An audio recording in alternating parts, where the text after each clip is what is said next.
Hey,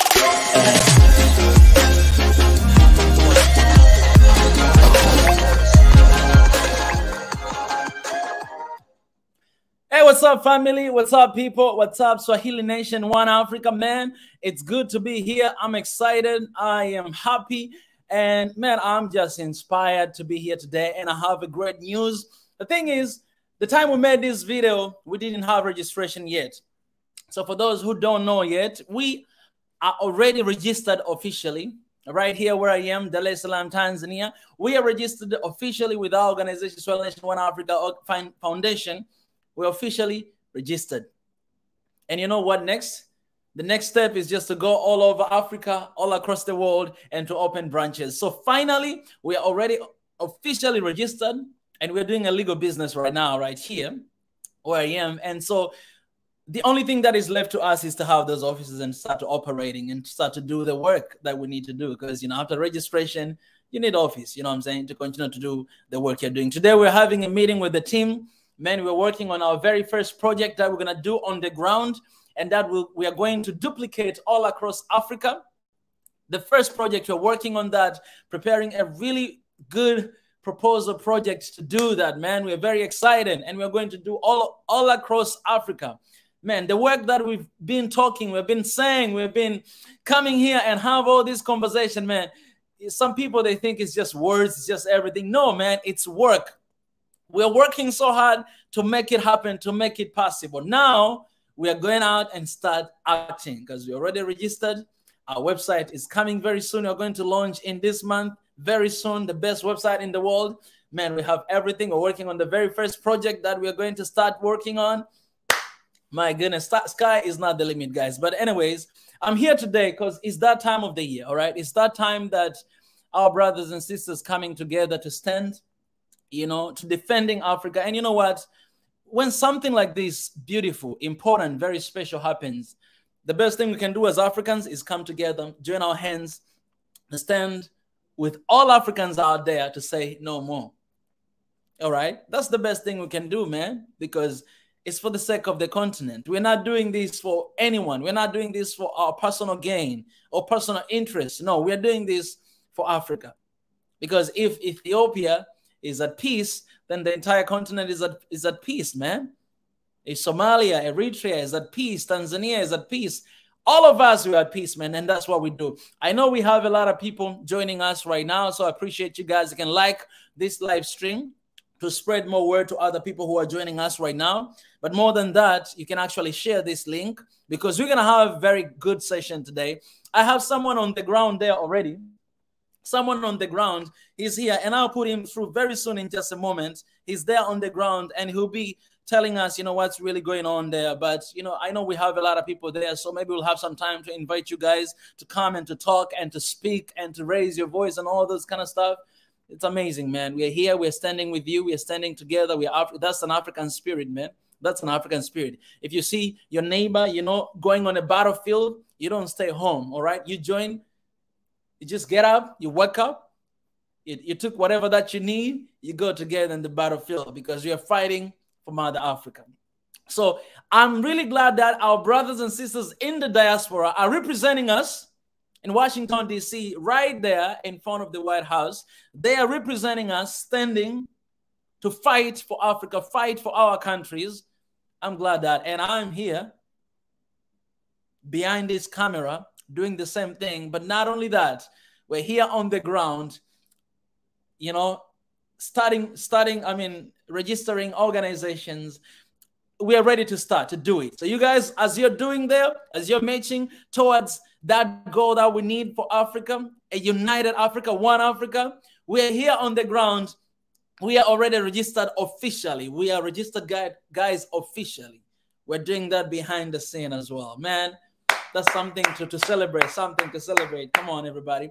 All right, I'm just going to have a word of prayer, and then we'll begin. I have my brother here on the line already.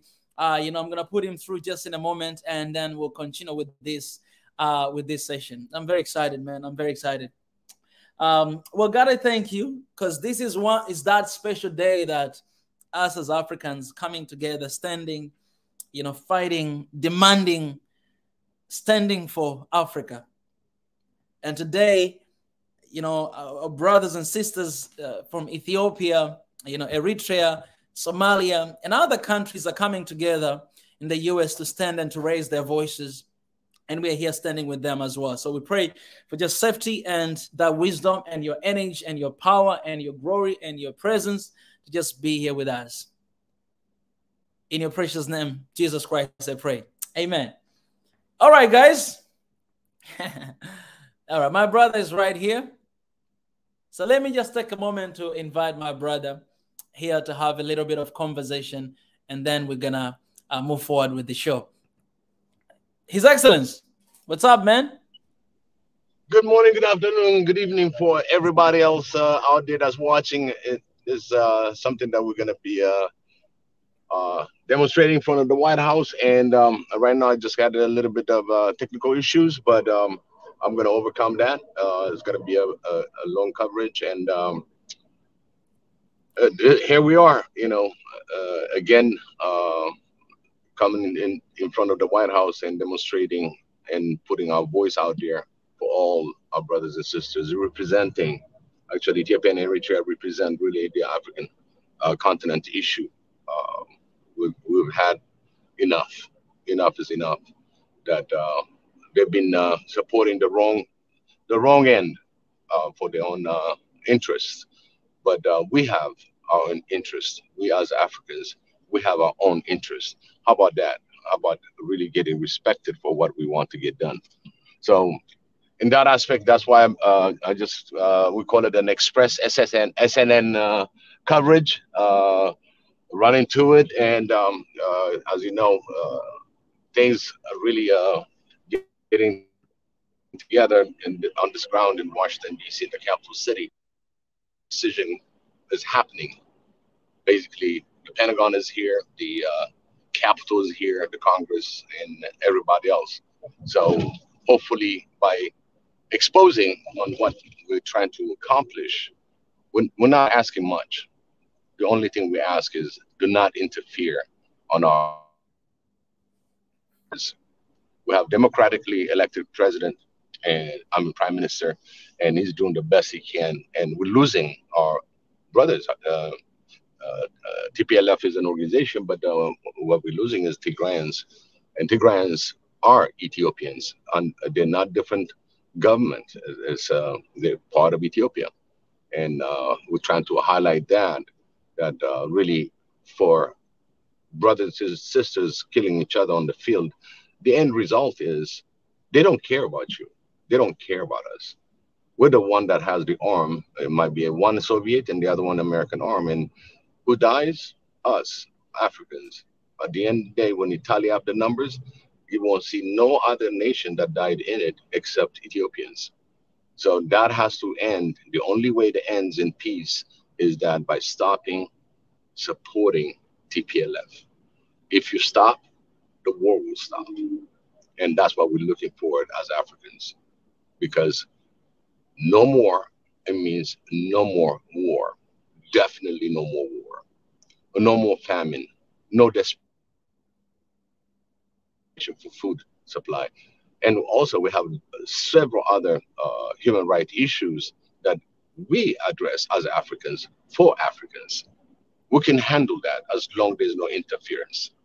So this is where I stand. This is what I'm really going to be demonstrating you. I'm going to show you on what's going on the ground until I get situated myself, because this is the last minute that we jumped on it. It came in and I saw it, and I just jumped to it. So that is priority for me. This is our priority as Africans. Yeah. Well, we appreciate that. I appreciate you, Biggie. Just you guys to let you know, man, even myself, I didn't know that this is happening today. But today, during our meeting, because we always have meetings on Sundays in the evening, during our meeting, Biggie, he shared with us that, hey, today we're going to be rallying, in front of the White House and everything. And at that very moment, we agreed that, you know what, let's cover this. Let's go live and do this. And so Biggie, he had to, to leave at that moment. Right now, I believe you're on your way, heading towards, the place where this, rally will be taking place. And so it's the last minute decision that, okay, let's go ahead and do it. And that's when I realized that there's something like this. Yeah, I look at just that. I just share. I'm on the road, and what you see is the monument. I don't know how much you can see, Yeah. uh, and I'm close to the White House. There was Mm, traffic issues, and in front of you that you see, you can turn it. I don't know if you can turn the exactly. video. This Clearly, is we can the see clearly now. yeah, this is the Abraham Lincoln memorial, Oh and yeah, love the as you video. can see, I'm Mm, I'm just showing you where I'm at, yeah, and this is live, and we're man, going in cover. I love the visual. It looks amazing. I mean, this is good, and this is why we're here. You know, this is why we're Swahili Nation One Africa. You know what I'm saying? This is why we, if we cannot come together in the times like this, because it takes courage for people to leave their places like this, Biggie, to go there and to raise your voices on behalf of Africa. You know what I'm saying? So maybe I might say like, oh, I'm not in the US, I cannot do this, but well, we have YouTube channel, we have our online platform, we have our social medias whereby we can raise our voices. We can just make our voice heard. So this is something really beautiful, and it's always privilege to to stand with our brothers and sisters and just in one accord, because these are the times that we need to stand together. And because the bond that we have right now, it cannot easily be broken, you know what I'm saying? Because we know that when we suffer together. When we're in pain together. And when we celebrate together. And we're going to fight until the last breath to make sure that we get away from this, neo-colonialism system that it's happening again and again and again and again. We're going to do everything we can to make that happen. We were doing this at the beginning of this year, Biggie, you remember, and we were receiving like strikes sometimes, or our streams were limited and our videos were limited where they were doing that. And so we decided to start working on our website, and the website is working. Like tomorrow, I will be able to let you guys know when are we launching our website. In that case, that means we'll be able to do this live stream through our own website. You know what I'm saying? Nobody can limit us there. Nobody can stop us there. All this initiative taking so that we may raise our voices freely and let the world hear that, we Africans right now, we're not like 60 years ago Africans. We wake up. Not only a single leader is working up. No, all of us, all Africans, we are at work and we want change. And get your hands off Africa. That's what we're going to stand. If you put your hands on Africa, then you better be sure that it's not something that is happening right now, just to pressurize, to take advantage of Africa and all this stuff. That's not gonna happen. Not now, not ever.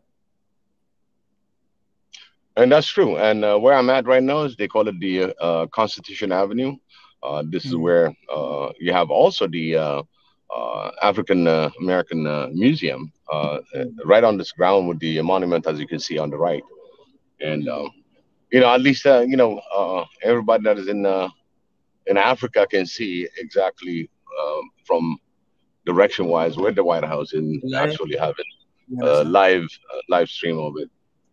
So this is an opportunity for all of us to understand. As you can see, that's the monument, and the African American Museum is on the other side of the monument. So, by the Mm. way, this right here, like you see right here, this little house, Yeah. it was the slave quarters. This is where the Oh, slave used to sleep. wow. Yes, it's right here That's on the same ground. And dang. if I go to the right on this side, Mm, that's going to be on the direction that I'm showing. This side is going to be the White House backyard. mm. So you Wow. can see, there's a lot of things in this particular area Mm, because, as you know, the the 1600 Pennsylvania. Right now, I turn on 17th Street, so I can find myself to park. But probably just mm, gonna drive a little bit around and show you as this thing is really happening. So mm, it's mm. a very historical district in this area. Yeah. Like you saw, that little building was a slave quarters, and Mm, Nobody knew about it. Washington was the one that really ordered the abolishment of the slavery, but it really didn't. They still had people in that same quarter, same time they're abolishing slavery. So Yeah. one side says no, the other side is still say, hey, we can use those. You know what I mean? Yeah. And in front of you is pretty much the on the right side, like you see, that's the White House area. You see all Yeah. the black stands and everything else, and the demonstration is on the other side, right on 16th Street. So that's where we're headed. So as you can see it, it's all has fences and everything else, which really got it taller. It used to be a shorter fence, and now it's a real tall fence that they built around the White House. So as we approaching, I'll show you the area where everybody protests, and if I find of course, DC is very hard to park. Those of you who knows about DC, you know how hard it is. So you see me coming to the area, but as you can see, a lot of things after the several demonstration that was going on, the access to certain area, your parking spaces and everything else kind of shrunk. So you have to really be lucky to find a parking space. Yeah. As you can see, this area on this side on the right used to be open for the people, but you see the demonstrations on that side. So I got to find me a parking somewhere in here, or just parking on the ground, whatever it takes. But it will be covered. I saw people already on ground, and let's see. If you guys pray enough, maybe I might find a nice parking in here. So I won't be that far from the truck. Yeah, we pray at the beginning when we're opening up this session. So we just pray for that parking to be there. As soon as possible. These things sometimes you just need to take them spiritually. You know what I'm saying? Absolutely. There, Absolutely. Somewhere I can squeeze it. I can just jump and ready to go. Oh, by the way, Mika, yes. I had to, I had my my selfie. My selfie broke in the truck, so I had to make a stopover, and I got me another selfie. Buy the new one. There you go. This is what you see. You see the people. The demonstrations right there. Yeah. You can see how many people shows up. Wow. And so that's where we're gonna be at. Come on, so somebody, man. Yeah, man, I'm like getting if everybody parked. Oh, we're parking. It reminds me back in the days, when we did this. Yeah, like I'm getting goosebumps already. That I love. Like I just gotta say this, Biggie. Like I love when I see something in action. I love those people who put words into action. You know what I'm saying? We say 2022 is the year of action. So I love when we put actions into our words. You know what I'm saying? That's what we are doing in Swahili Nation. And when you find majority of people out there, they're putting their actions into the words. You know what I'm saying? Like it's beautiful to see that. And it's easy. That's why, anytime you can call me and I'll be there to support because I love action-based movements, action-based, strategies and everything that we do, because this is what brings change. This is one step, but there's so many other steps we can take from this to bring that change that Africa needs, like be the change Africa needs. How can we be the change that this beautiful continent needs? By doing what these lovely brothers and sisters are doing out there right now, So it's beautiful to see this. The most amazing thing, the prayer work. You got a parking? Right in front of it. Come on, somebody. Come on, somebody. Come on, somebody. Some people Somebody they don't understand. Some people they don't. I'm trying Yes, to Biggie. put it on my brand new put it that way, brand new Brand new selfie. stick. Selfie stick. So here we are, and I think I'm probably gonna lose the audio for a while, for a minute or so. Oh, no Uh, worries, no worries. I'll just do this. yeah, because Mm, uh, it seems like some people to come in here, but yeah. do you see my video? Oh, yeah, yeah. Let me see. Let me exit solo. Yes, yes. Your video. I can see your Yes. video.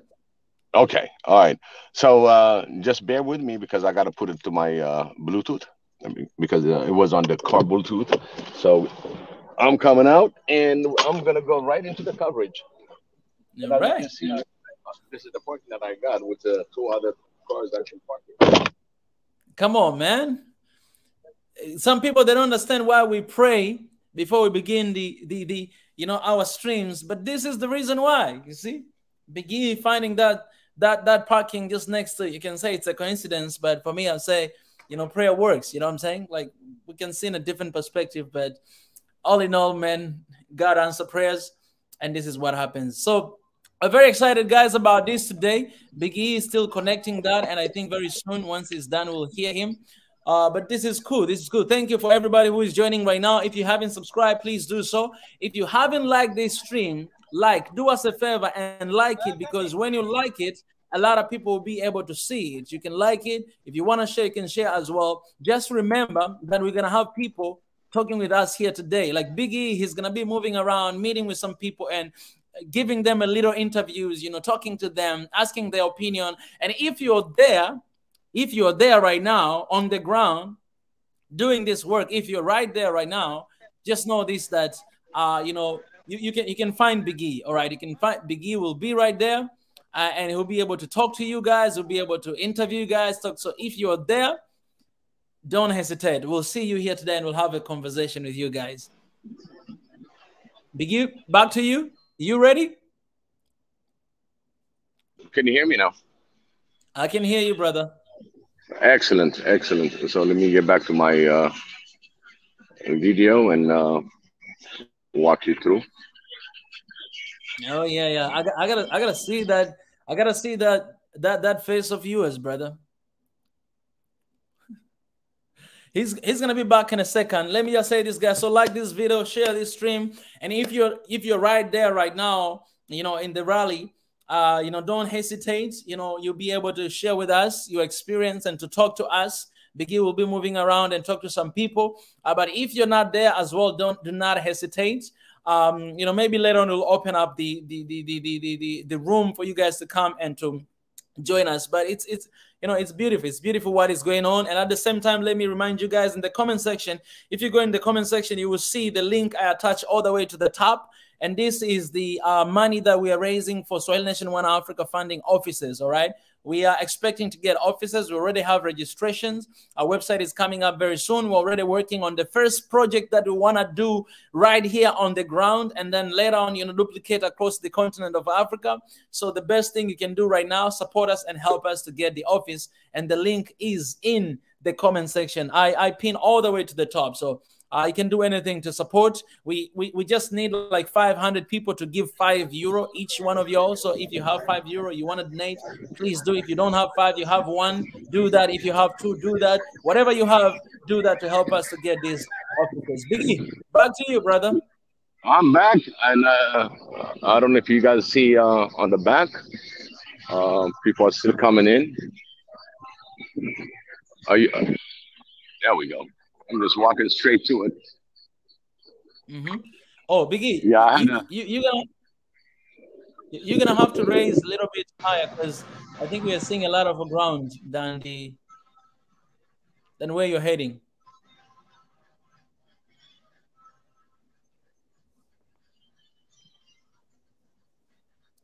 Gonna need to raise your camera a little bit up.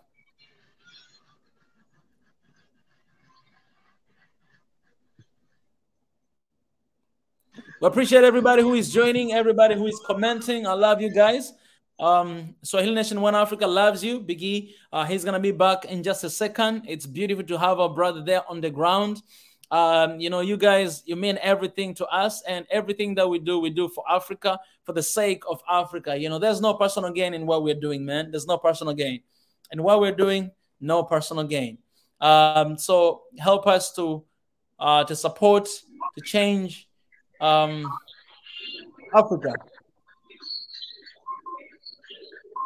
There you go, I'm back again. For some reason, when I cross a line somewhere, it took off anything. Biggie.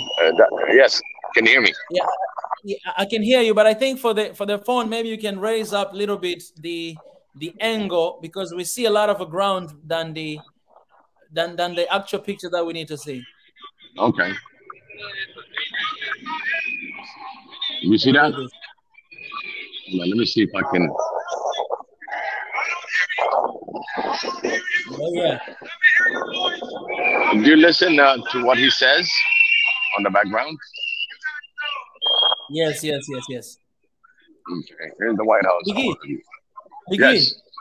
Yes. I hope today you get opportunity to interview some people as well, to have a conversation with them. Yes. Very important. Absolutely. And I got to set up the other phone also just to do the interview because of the Bluetooth. Or maybe I just borrow one. But can you hear the background though? Yes, we can hear. Okay. They rejected it. We're here to say no more to TPLF. No more to TPLF. You heard that? Yes. From TPLF. The TPLF supporters say they want Tigray to be free. We agree. We want Tigray to be free from TPLF. We want Ethiopia to be free from TPLF. We want Eritrea to be free from TPLF. We want the whole of Africa to be free from TPLF. We don't want TPLF. We say free Tigray from TPLF. When I say free Tigray, you say TPLF. Free Tigray. Free Tigray from. Yeah. Free Tigray from. Okay. Free Ethiopia from. Free Eritrea from. USA. Free the whole from. Free the world from. We don't want no more. Biden can't hear you. He's not here. He's in England. You gotta be louder than that. Free Tigray from. Enough. Free Ethiopia from. TPLF. TPLF. All right. Let me introduce our first speaker for you guys. Thank you for coming here, by the way. We really appreciate it. I know it's hot. I know it's a Sunday. Thank you so much for joining us here. The first speaker is Morgan Artukina. I think I got that right. She's a journalist with Sputnik. Where's Morgan? All right, Morgan, thank you.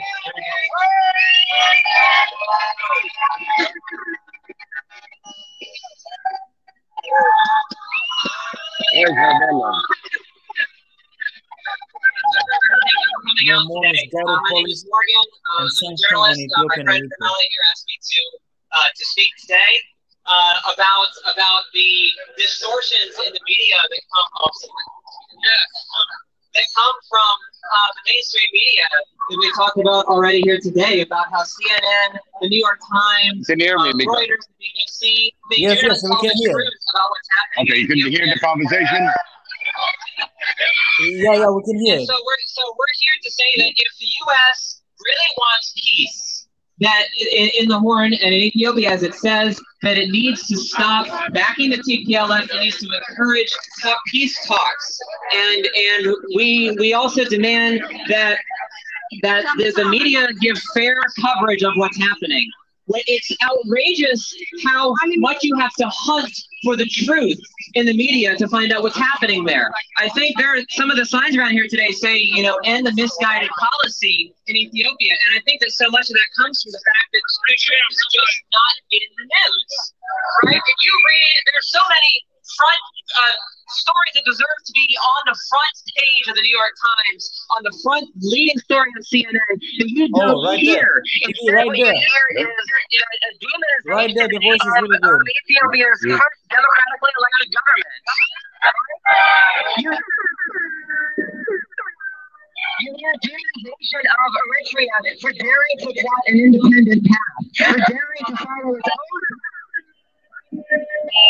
You don't hear about the theft of 500,000 liters of petroleum from the World Food Program in a place where there are people starving.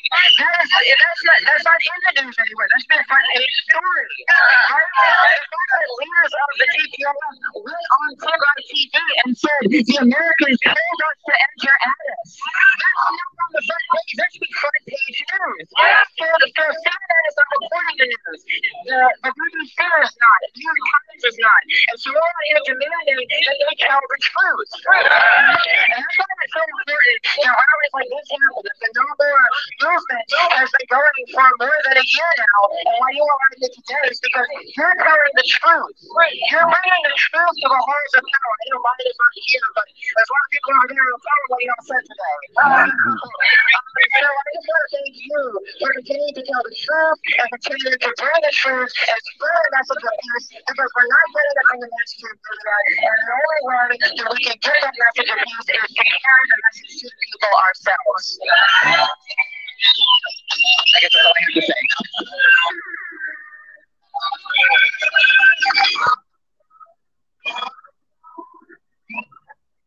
Oh, Biggie, let's talk to her. Let's talk to her, Biggie. Keep going. She left? Yeah, hold on. She's communicating with someone. Hold on. I was wondering if you can interview her a little bit. All right, no more. While we're waiting, we'll just go ahead and chat some more. We say no more to TPLF. We say no more to tyranny. No more. No more. No more. No more. All right, the next speaker we have is Professor Tiami Miabe. All right, where's the professor? All right, thank you.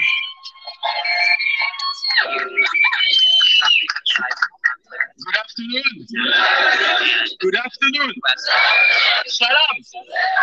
Well, I'm not Egyptian, but I know how to say salam. Hey.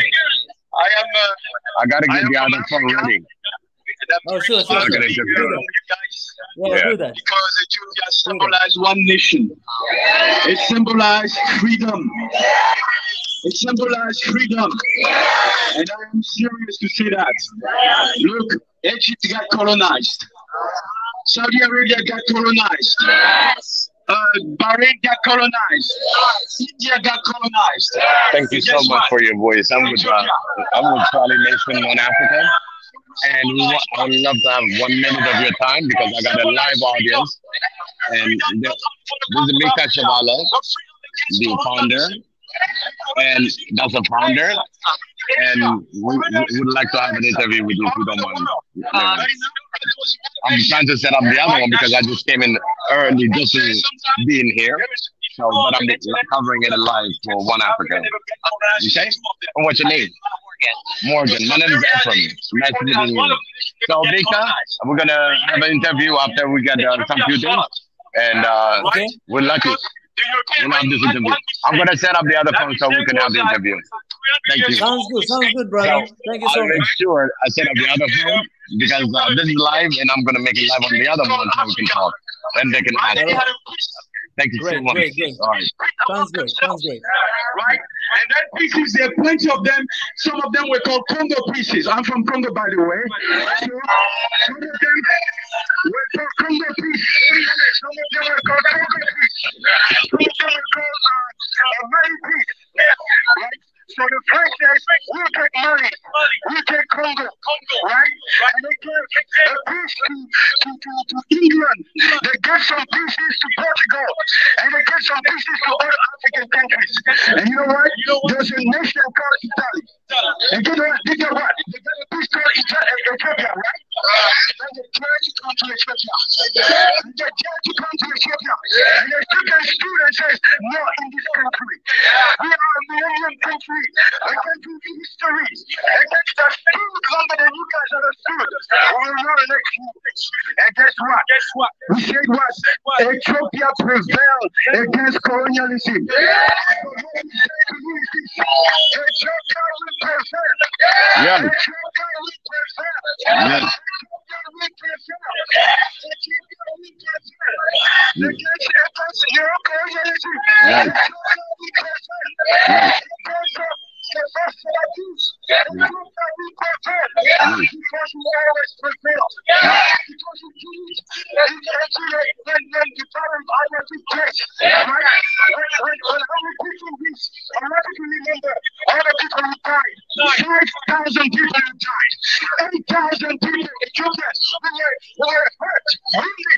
So remember them.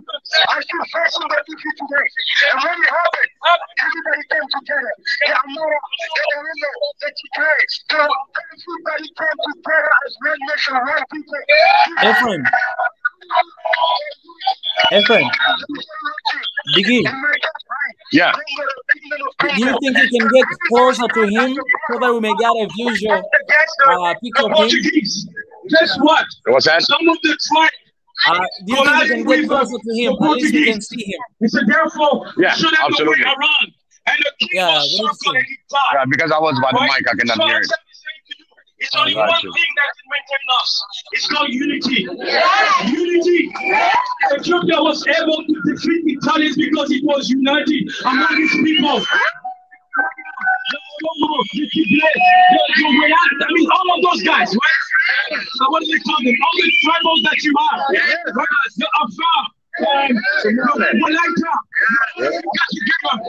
God, one nation.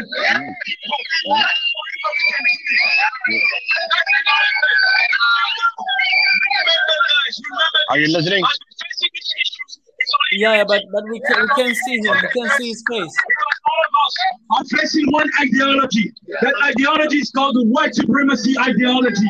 What we see today in America, the killings of people, white, black people, is the same ideology that came to colonize for the unnatural resources. So unless we come together, we're going to continue to suffer, just like the other African nations have continued to suffer. So we don't want that for Ethiopia, because you represent unity, you represent freedom, you represent the nation that defy the Europeans. You know, when Ethiopia beat the Italians, all the nations in the world, right, and all the people that were discriminated against, they saw the symbol, they came to Ethiopia and said, what? We want this country to be our model, right? That's what they say. And you cannot, you descendant of people who spent the Italian, you defeated them.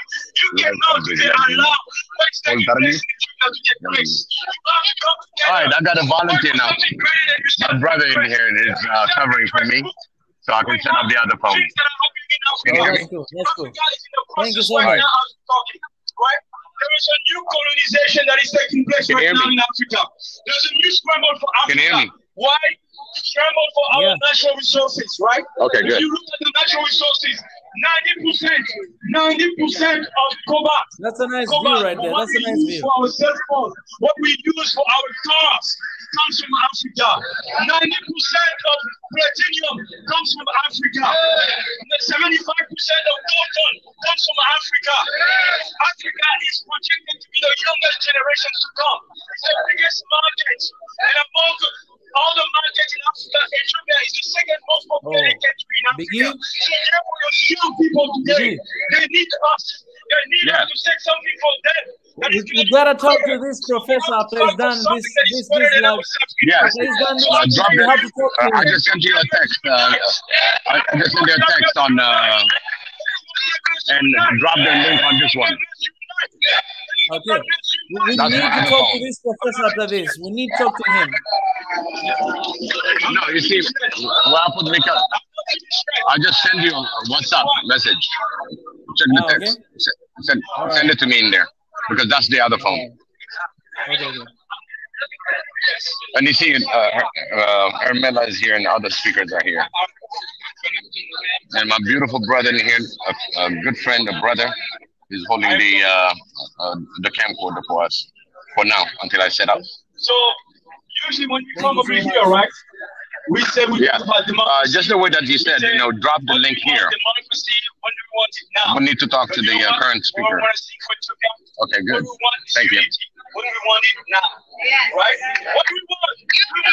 What do we want it? What do we want? What do we want it? What do we want? What do we want it? What do we want? What do we want it? And we said, no more.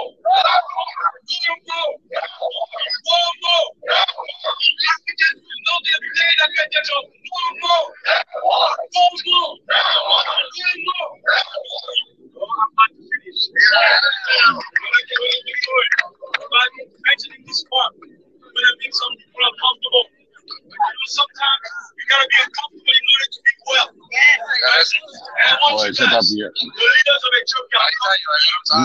Too sunny. The common people are ready to get together because I see my friends who are Oromo and Amara, they all get along. Some of them are half Amara, some of them are half Tigray. But you have one thing that you created. All right, Mika, I'm gonna mute this one because it's gonna make a lot of echo. Exactly. Thank you. Yeah. So here's my brother that's holding for us. It's gonna be one. So I'm gonna use this for interview. Okay. Cool. We love Ethiopia. That's why we're here. Yeah, okay. Majority got it. That's why I'm here. There you go.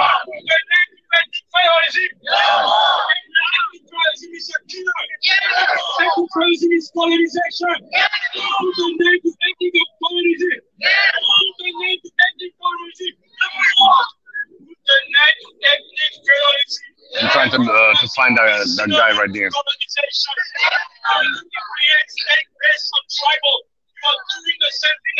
Oh, I wish we didn't have this banner here on the right side. What's that? What's that? Come back because I'm right by the speaker. But it seems like they killed the speaker that I was next to. Can you hear it? Can you hear it? Yeah, but it's not clear. Okay, I'm gonna go. Oh no, now I can hear you. On the other side. I'm gonna go on the other side. Yeah. I think that would be good. The other side, yeah. Okay, I'm gonna go on the other side because Hermela is about to get in. All right, just give me a second.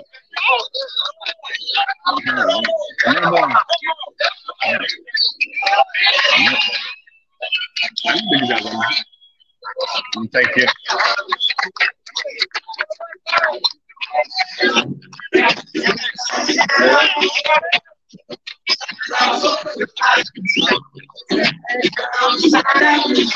I'm live.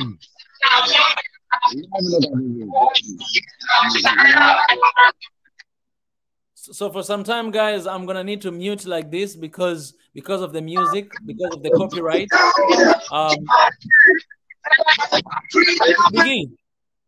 Biggie, what I'm saying is sometimes you're gonna need to mute, especially during the music, because of the copyright. Just 2 days ago, we received strike from one of the music reaction I've done like long time ago, like 1 year ago. Somebody gave us a strike, actually, yeah, from Ethiopia. So I had to reach out to him to ask him if he can take down the strike, but he hasn't responded yet. So we are trying to avoid those copyrights, strike, because we have one right now. If we have 2 of them, we are losing the channel. Yeah, that's why I stopped doing reactions, guys. That's why I stopped. I love music. I would love to do reaction again, but I had to stop because of things like that. We have a strike right now, and that's the video that I did reaction long time ago, like 1 year ago, and we received strike just 2 days ago. That's pretty bad. Anyways, in this thing that we are doing, we have people who are looking up to us, and we have enemies all over. So it's very easy to just anything to happen, at any time. But we are prepared. And even if they take it down right now, YouTube will have something for ourselves. Yes, Biggie. Hello?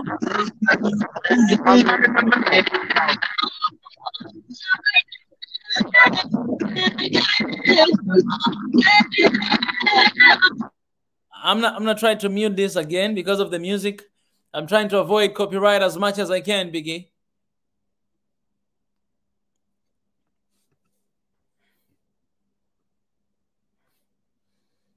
Yeah, appreciate everybody who is joining us right now, guys. If you can like this live stream, it will be very, very, very, very appreciated, for a lot of people to see. And yeah, Biggie, I want us to talk to some of the people there. I see Helmera, she's there. If you can interview them, I see the professor who just gave a speech there, a couple minutes ago. That was really powerful speech, and I hope if we can talk to him and he can talk to us here a little bit. It's good to see Somalia flag there, you know, Ethiopian flag. You see Eritrea's flag there. You know, if I were there, guys, I would be holding the One Africa flag, you know what I'm saying? And of course, on the other side, my country flag, you know. So if we can talk to those people who gave the speech earlier, it'll be good. Hey, Biggie. Hello? Hello?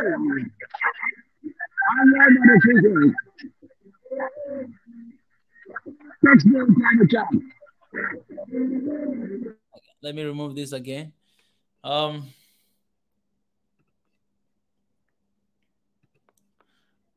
Let me comment here.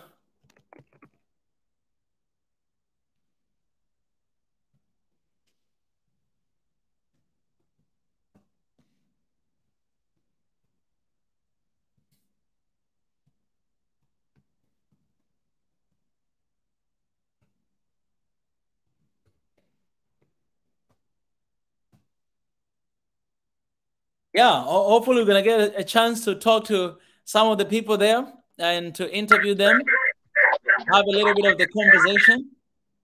Let me try to mute this just for the safety and copyright issues. And everybody who is joining here, you know, we appreciate you guys.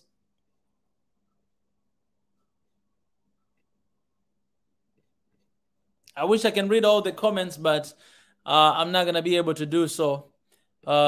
You know, but anytime when we have a chance, you know, I'll be able to go through them.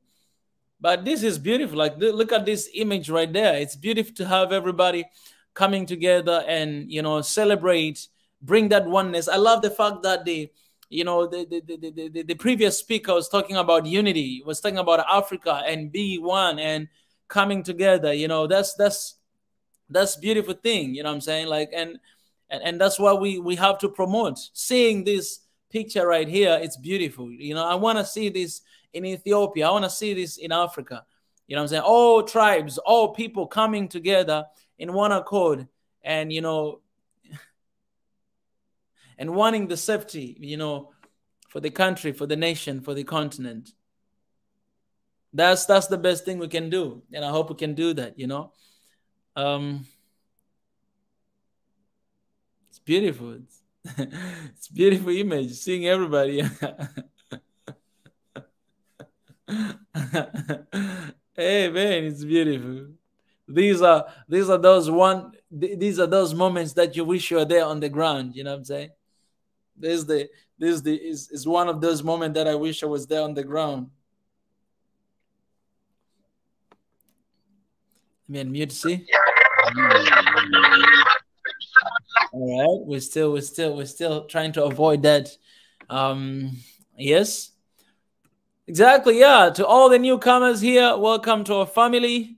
Thank you for sharing this moment with us. It means everything. That's a message from our sister. I don't want to lose my spot. Here you go. You know what? I can barely hear you, but put private chat. So I'll get you down the private chat. Yeah, I'm texting you there. All right. The next is going to be...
Can you hear me?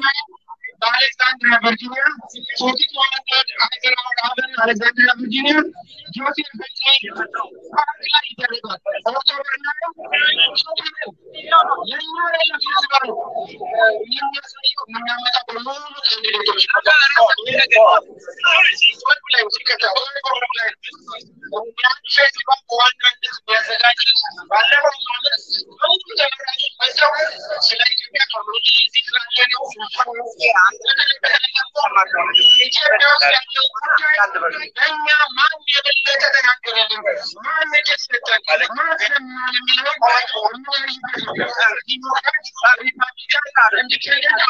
Biggie, can you hear me?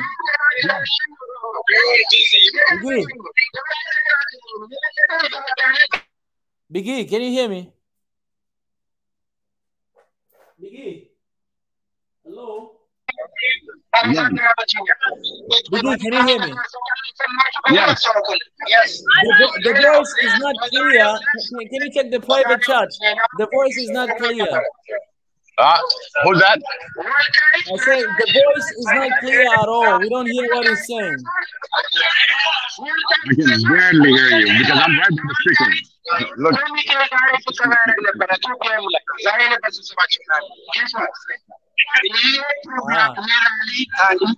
you using the other phone as well?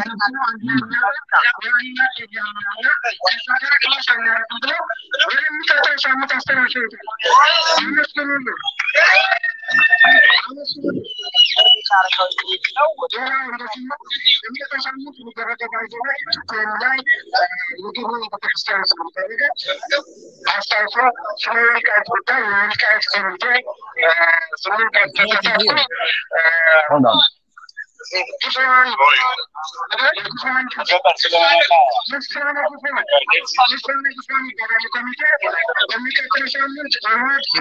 sounds like an echo.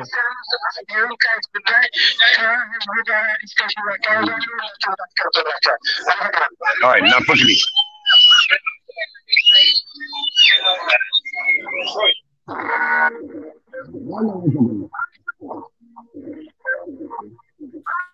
Biggie, I can barely hear you. I think it's not the speaker. Maybe the device. The voice.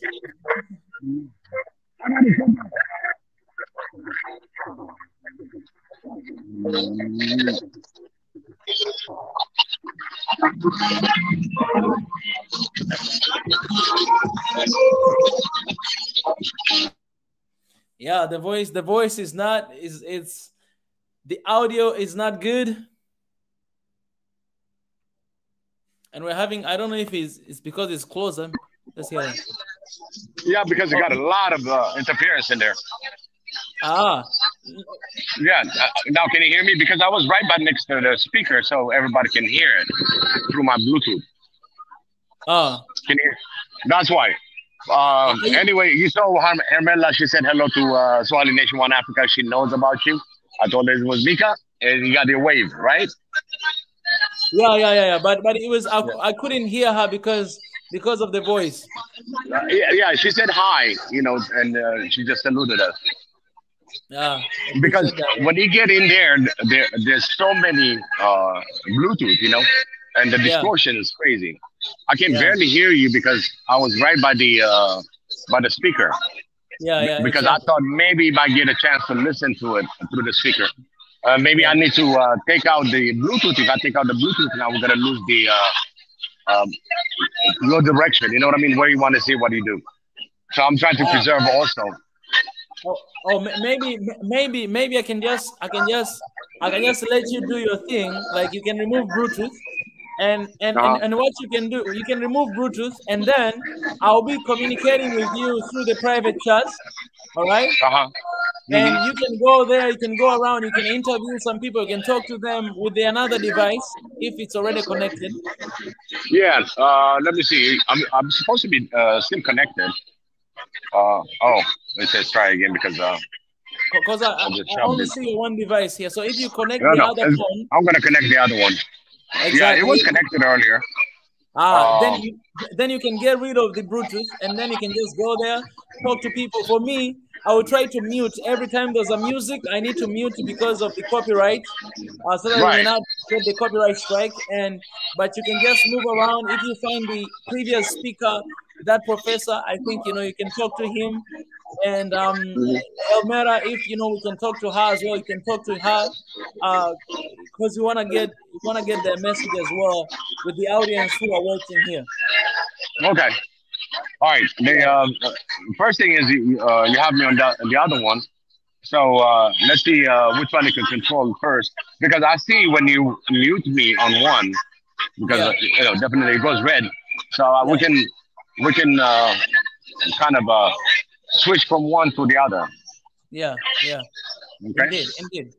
And I'll be trying to controlling everything here, so it will be fine. And as long as we don't have the Bluetooth thing, I think it will be fine. Right. Yeah.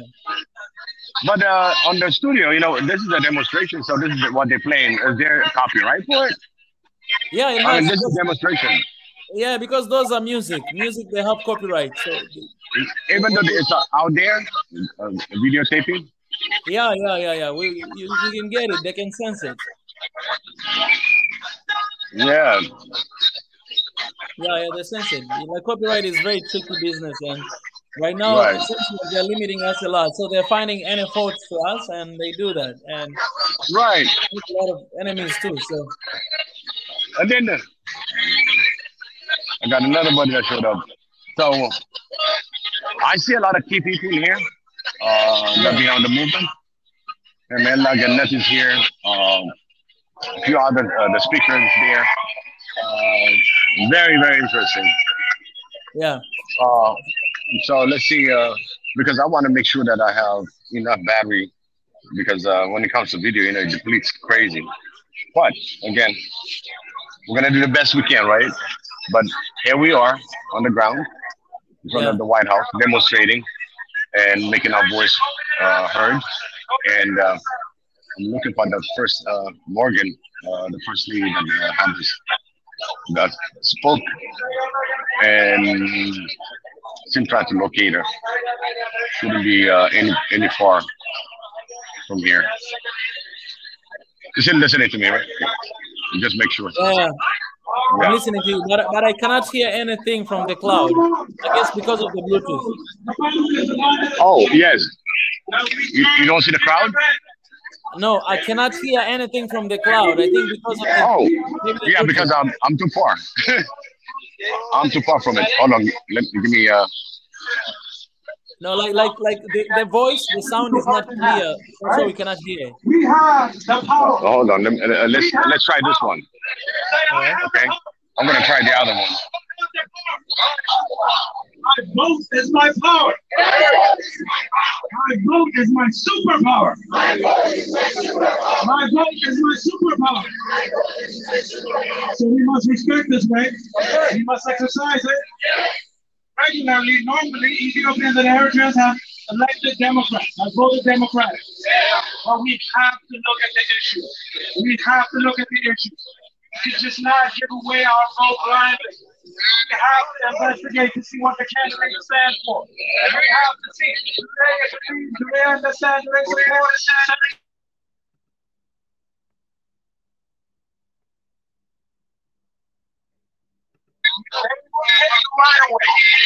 Okay. Can you hear on the other one? All right, there's your feedback. So I know you can hear it. Right?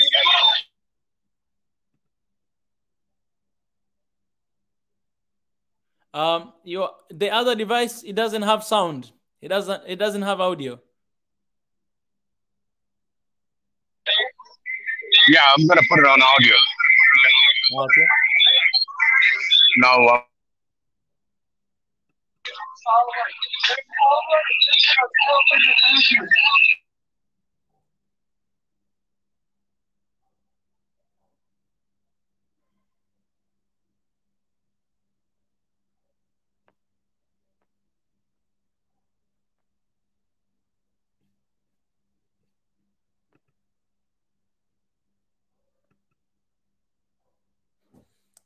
All right. Hopefully we're gonna settle things up with the audio, for you guys to be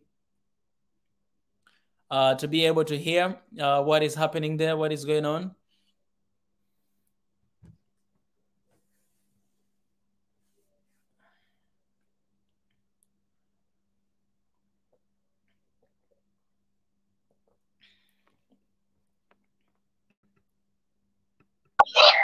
North Carolina, we will.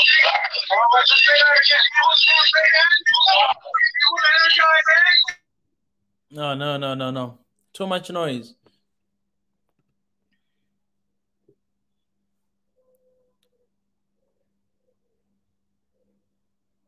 how about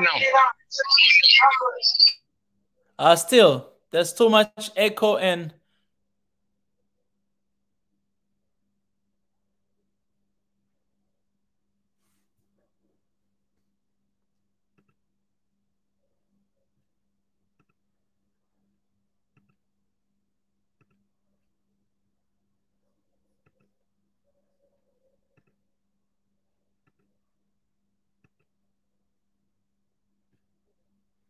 All right. You guys you cannot hear anything still. We're still working on that sound.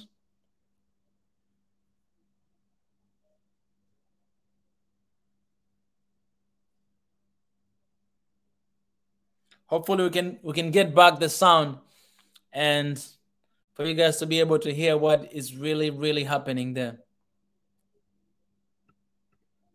But it's good to see everybody there. Got this old man. Man, I love old Can you hear me now? Mika. Hey. Is that a feedback? Yeah, there's a feedback. Why can't you use the other device mic? Because I cannot hear you from the other device. Like you can mute the camera and you can use the other device for the audio. The one you're using for camera is giving a lot of feedback, so you can mute that and use the other device for the audio.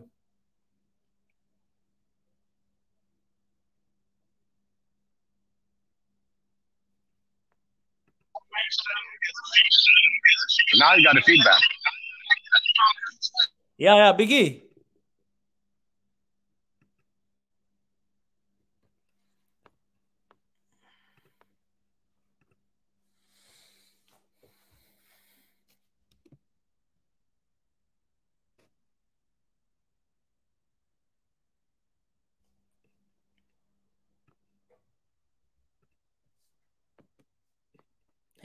We need an engineer on the ground, guys.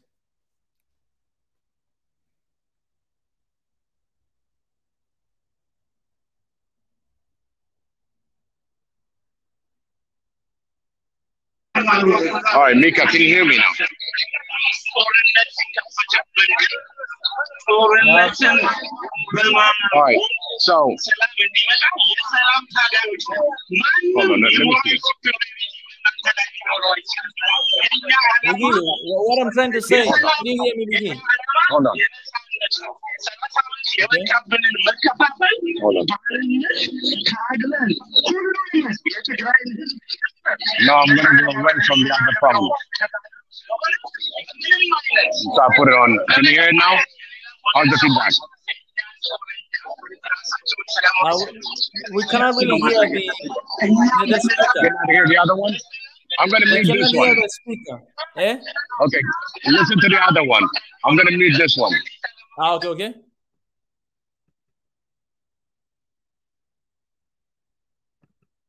Then I unmute the other one. You're muted.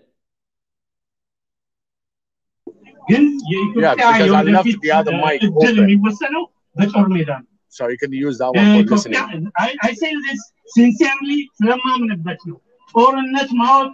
it? Good. Now we can hear.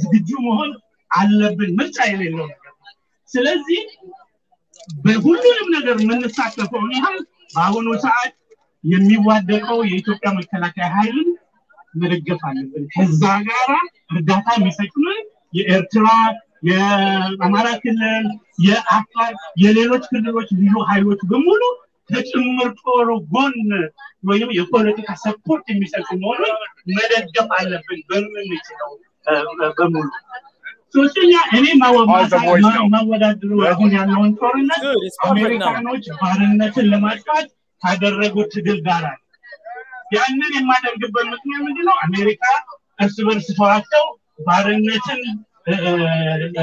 አስወግደው ነፃነት ለሁሉም ኢትዮጵያዊ ለሬሲስቶችን ጥቁሮችን በባርነት ለገዙ ጭምር እንዲያገኝ የተደረገ እኛም የምንታገለው በተለይ 50 ዓመት በሙሉ ነፃነት አጥቶ በቲፒኤልኤፍ የተሰቃየውን የትግራይ ህዝብ ጭምር ነፃ እንዲወጣ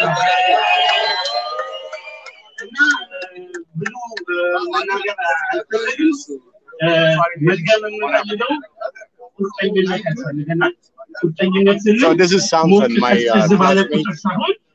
ፍጻሜው እስኪመጣ ድረስ ቁርጠኛ አንድነት ያስፈልገናል። አንድነት ደግሞ ስል በወጣ በገባ ብይድ ያደረገ ከበደ ያደረገ ማለት እንዲያደርግ አይደለም። አገር ከመንግስት በላይ አገር ከመንግስት በላይ ነው። ስለዚህ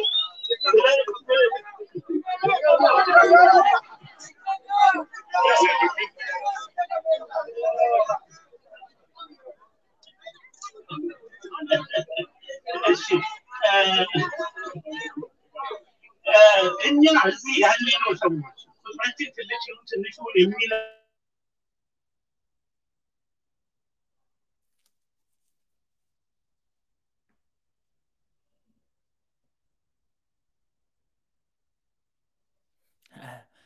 I wish the same thing, Mr. Reggie.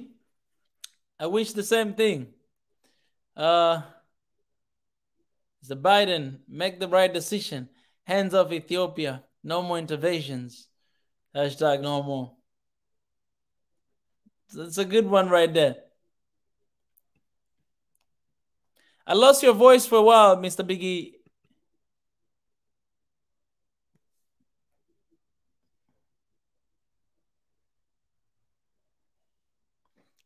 Biggie, I lost your voice.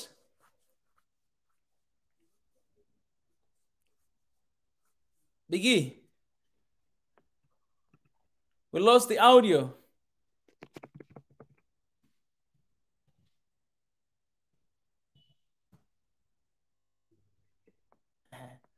No, this is why we need. If there's anyone there at this place right now, if there's anyone on the ground there, let us know so that at least Biggie can have a support from one person because he's doing all this work by himself. Shout out to Biggie, by the way. Thank you so much for stepping up another time, for this. So if there's anyone on the ground there, you can support Biggie so that when we communicate here, you can actually get what I'm trying to say and you can communicate with Biggie. I think it will be much easier than having just one person. So if you're on the ground right now, I would appreciate if you, if you're willing to support and to help Biggie, it will be amazing. Because you can help us even to talk to other people when we want to do this and that. You can help and do that. So that would be much appreciated. Biggie, can you hear me? Biggie, he muted the voice, so maybe it's because of the music or something else that's going on. We'll figure out that very soon. And now he cannot hear me because there's too much noise there.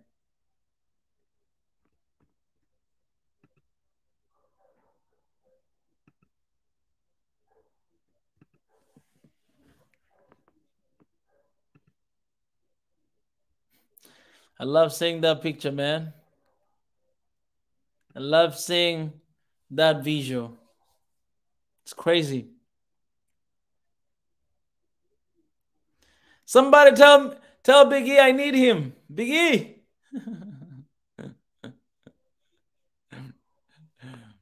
Well, as you're waiting to hear from Biggie, guys, remember, in the comment section, we have a link for you guys to support us, to help us to get these offices that we are trying so hard for a couple months right now to get. So help us donate whatever you have. Feel free to use super stickers, super chats, membership, Patreons, and all those different platforms to support, an African media and what we do, So you can do whatever that you are attached to do to support this movement and what we stand for. The good news for those who haven't been here at the beginning is that we're officially registered. And I hate saying this, but guys, it's true. Very soon we are going to launch our website. And because you're registered, we're already working for the first project to do here on the ground at the headquarters. So very soon we'll be extending, that project proposal to different people, to different organizations, because you're going to need a lot of, money to carry on with that project and that proposal to our people. One love, it's good to see that image. All right. So things are moving forward. All right. We ain't just talking. For those people who have always been saying, you guys just talk every single day, just live stream. Guys, we don't just talk. We are we have really good strategy. And we have been planning this for a while. Biggie, I need to get the voice of this guy, man. Biggie. This guy. Man, we're missing the audio here right now. Biggie cannot hear me. And maybe he thinks that I can hear him.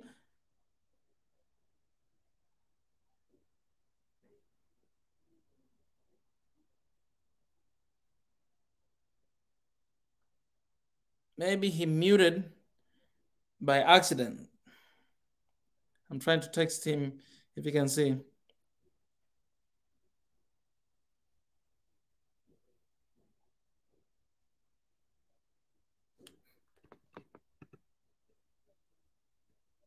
Oh, man. How is it so far? Biggie, no, we lost you for a moment. The audio was weird.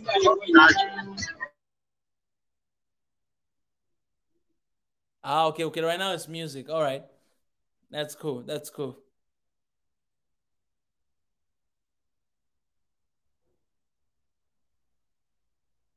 Yeah, we're trying to mute guys during the music like this because as I said before, like 2 days ago we received a copyright strike. Guys, it's not warning, it's a strike. So we have one strike right now in the channel. If you have 3, you lose the channel. We got a strike from this one guy. He filed copyright strike of one video. Actually, the same video of no more videos. Somebody reported us, so we got a strike because in that video, one music were used in that video. Like in the live rally like this, they play music. So one music were used, and somebody just striked us. We have one strike here I sent the email, and I even know the name of the person, because when you receive strike, they show you the name. I cannot really unfold here the name, but we received strike. They said a copyright owner asked us to take down your video because they believe it contains material that violates their copyright. As a result, your video was removed from YouTube. Your channel received a strike. If you get 3 copyright strike, your account, along with any associated channel, will be subject to termination. What you can do nothing. Strikes expire after 90 days as long as you complete copyright school. So I need to go to copyright school. Request retraction. Submit. Let me show you guys this. Maybe you.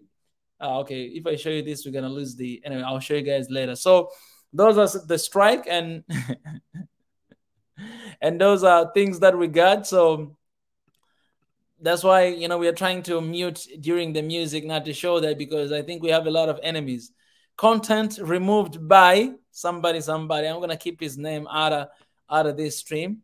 So kindly, I just try to reach out to send email and to kindly ask to remove the copyright strike, but there's no reply so far. So yeah, it is what it is. Anyways, but even when you do good work, you still receive strike. This world is not fair.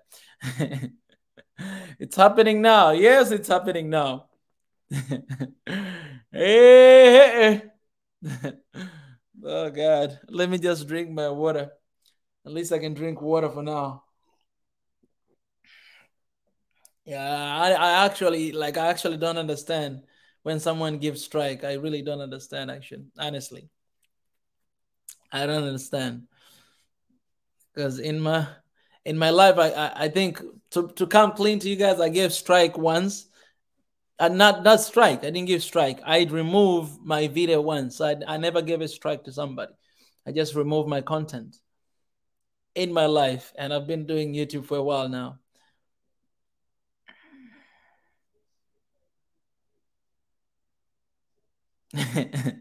Alex, I don't know what's going on with you and Swedish people. I don't know what happened, but you can you can highlight to us a little bit. We know that outside Africa, for me, I just say outside of Africa, everyone is looking, you know, take advantage of Africa. So it doesn't matter who they are. I know that they want to take advantage of Africa. It's good to see that image right there, man. So much love. Look at that, man.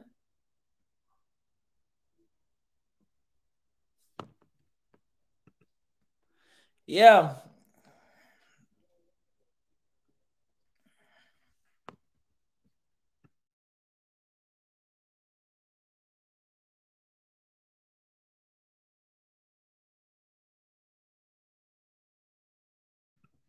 Biggie, can you hear me? Biggie.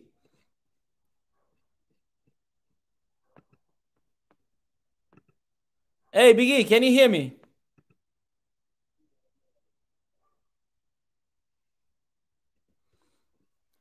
I want us to try to find if we can have some interview conversation with some people instead of listening to the music or waiting for this. So I hope Biggie can hear me so that we may do that. Hey, you saw that? How exciting! Yeah. Can you hear me, Biggie?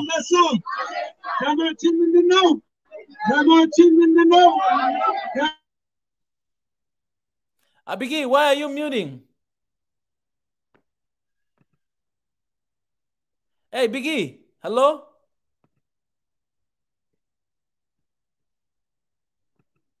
Ah, man. Why is Biggie muting this? Biggie. Let's go for nothing. Biggie.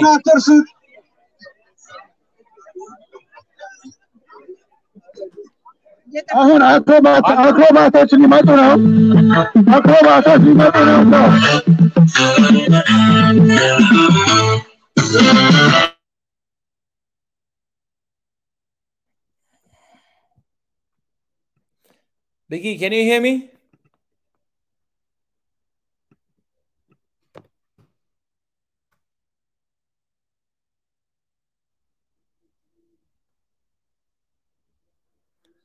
Hello, Biggie. If you can check the private chat, please do that. And during music, we can have conversation with some people there. Like we can pull people aside, like somewhere a little bit from the noises, and then we can have conversation. Because we can talk to those people there.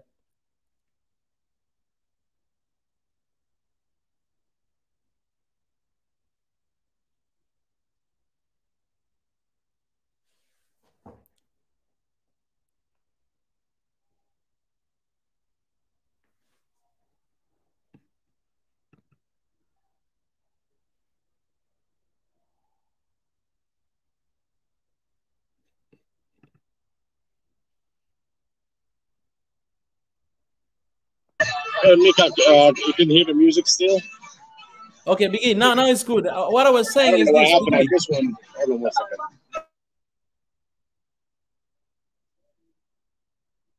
second. Thank you, Spence, for the super chat. That means a lot.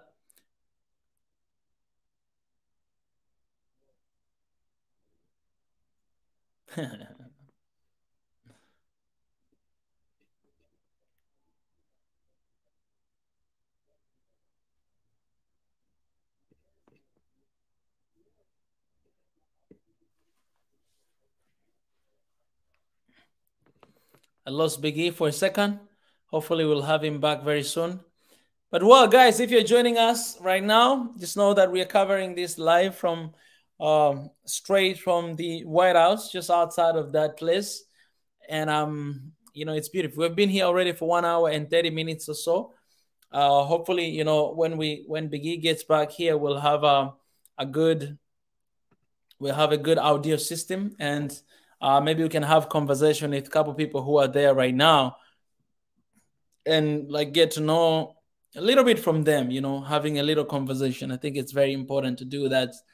And maybe next time when they're having this, we can, because today it was I didn't even know that they're having this rally today, but during our meeting, Biggie brought it up, and I was like, why not doing it? Let's go ahead and do it. So there were no preparation before this, because I just found out like 1 hour before a couple hours, maybe 2 hours before the event. But hopefully the next one I will have everything ready. Okay, Biggie is back here already. Yes, Biggie. Mika, can you hear me? Yeah, I can hear you. Can you hear me? Can you hear me? On the next one. Hello, can you hear me now, Biggie? You gotta mute the other one. Eh? The other one is still live. Voice live. Oh, I cannot see the image. There's no picture. Biggie.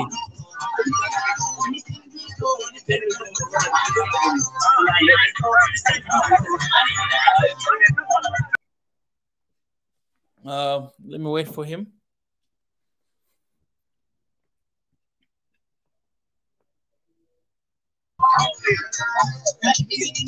Hello?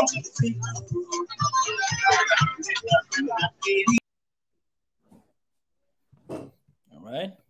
We're going to have to wait for that.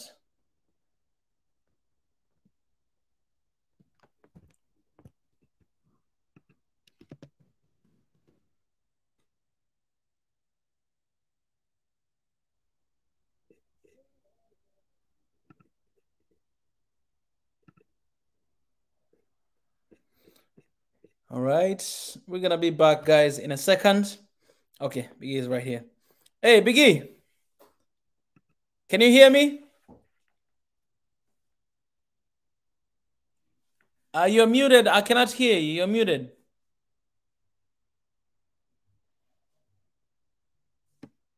Oh.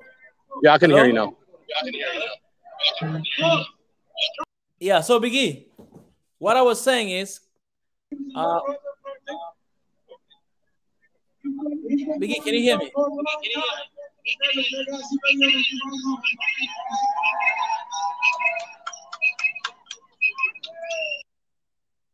Hey, Biggie, can you hear me? Hello?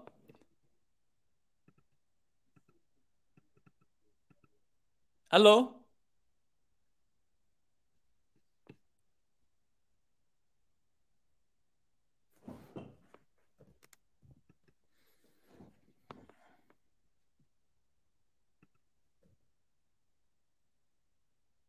We're going to have to be a little bit patient about this until we get a chance to talk to him again. So the difference is, in order for me to have Biggie here, we are using a software, StreamYard software, and he's there on the ground trying to film, and I'm here trying to cover and to deal with some other stuff behind the scene, right?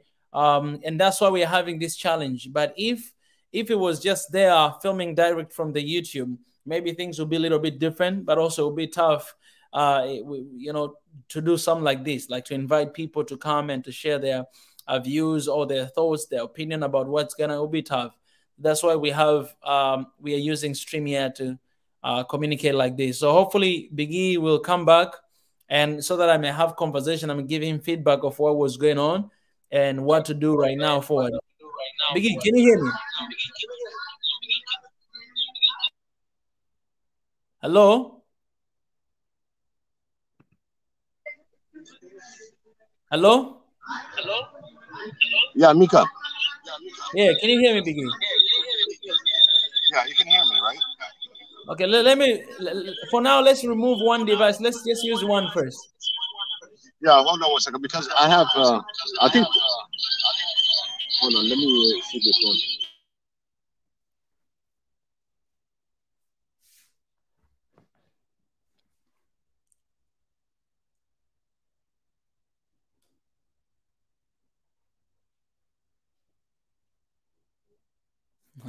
So hopefully very soon we'll have that.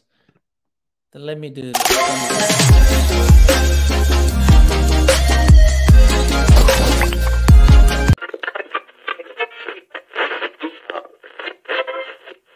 the lie began from the very beginning of time, right? And I can ask you one question right now. What does history tell us you about Africa? Who discovered Africa? If you write right now on Google who discovered Africa, you find out that is one white man that he came and discovered Africa. And you can ask yourself that how can you discover a place that already exists? How can you discover a place that people already live in that place? It is impossible, but that's what the history tells us. That's what people believe about Africa, that it was discovered by a white man. This guy, he came and then he went back, he gave a report, and then the next we know is colonialism, because those guys, they sat somewhere to divide Africa like a piece of cake because they discovered it, they own it, it belonged to them. But that is us. We discovered, we're the first people to know. And today you have a lot of people around the world that they think that Africa was discovered by them.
Yeah, guys, welcome back. So I was just having conversation with Biggie a little bit to sort things out, and he will be back here with us in just 1 second after he gets ready with everything.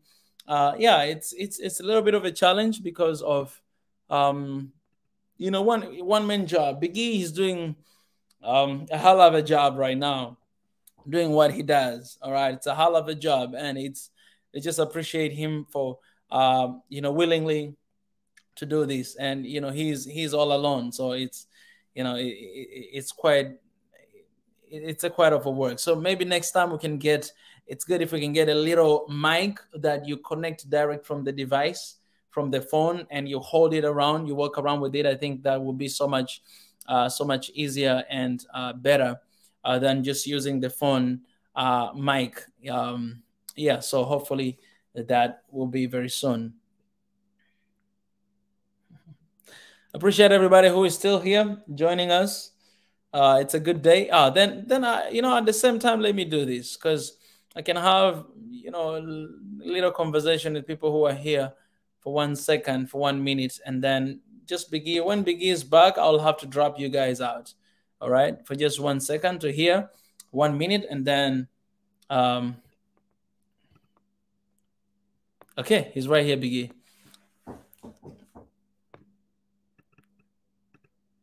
Hey, Biggie, welcome back, my brother. Hello?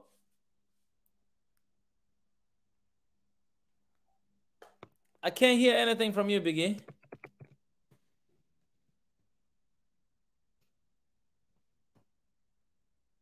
Hello?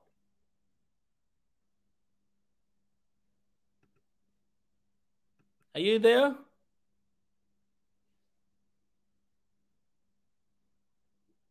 Biggie? All right. I can't hear anything from this device. All right.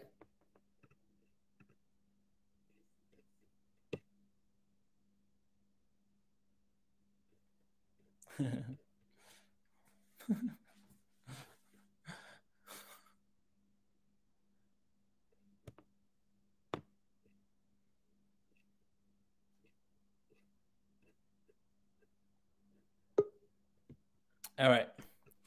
Hey, Biggie. Can you hear me now? Hello? Is the mic working? Yeah, is the mic working? Can you speak again? Can you hear me again? 1, 2, 3. No, you are cutting. You're cutting. I can't hear full sentence, but I'm just here. I'm just hearing little clips of you talking. It's cutting. I can't hear you. Voice? I still cannot hear you. It's cutting. Your voice is breaking.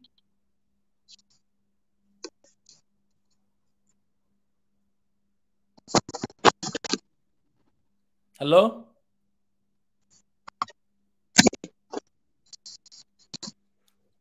Hello, Biggie?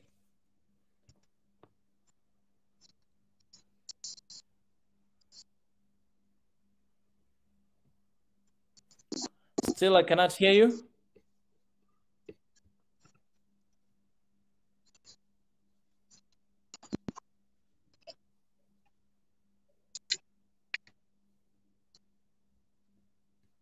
Hello, Biggie. Can you hear me?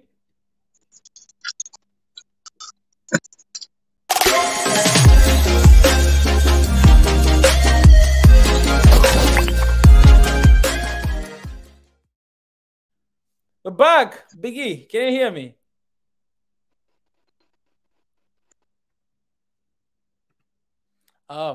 Then you let me know in the private chat once you're ready. Because I still cannot hear anything from this. All right. Guys, there's a link in the comment section. Before we have Biggie back.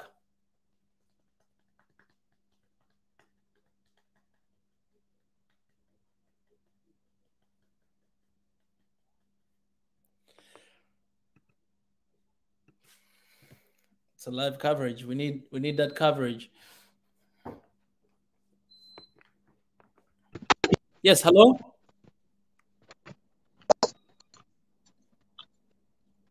Biggie.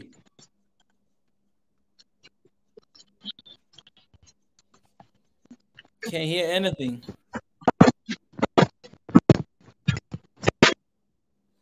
No, no.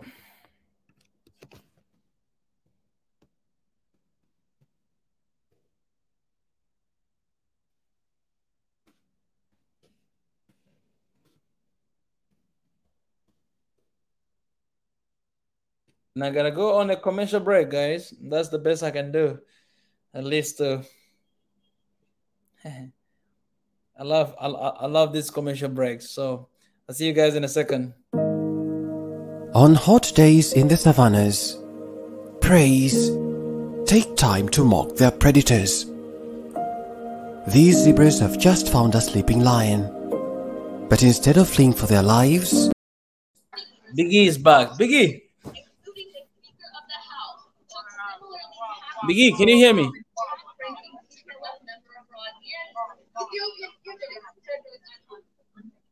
Biggie. Man, why is it so hard to hear? Going unmitigated and reckless pro-war, pro-TPLF. Can you hear me? And administration. You can hear me.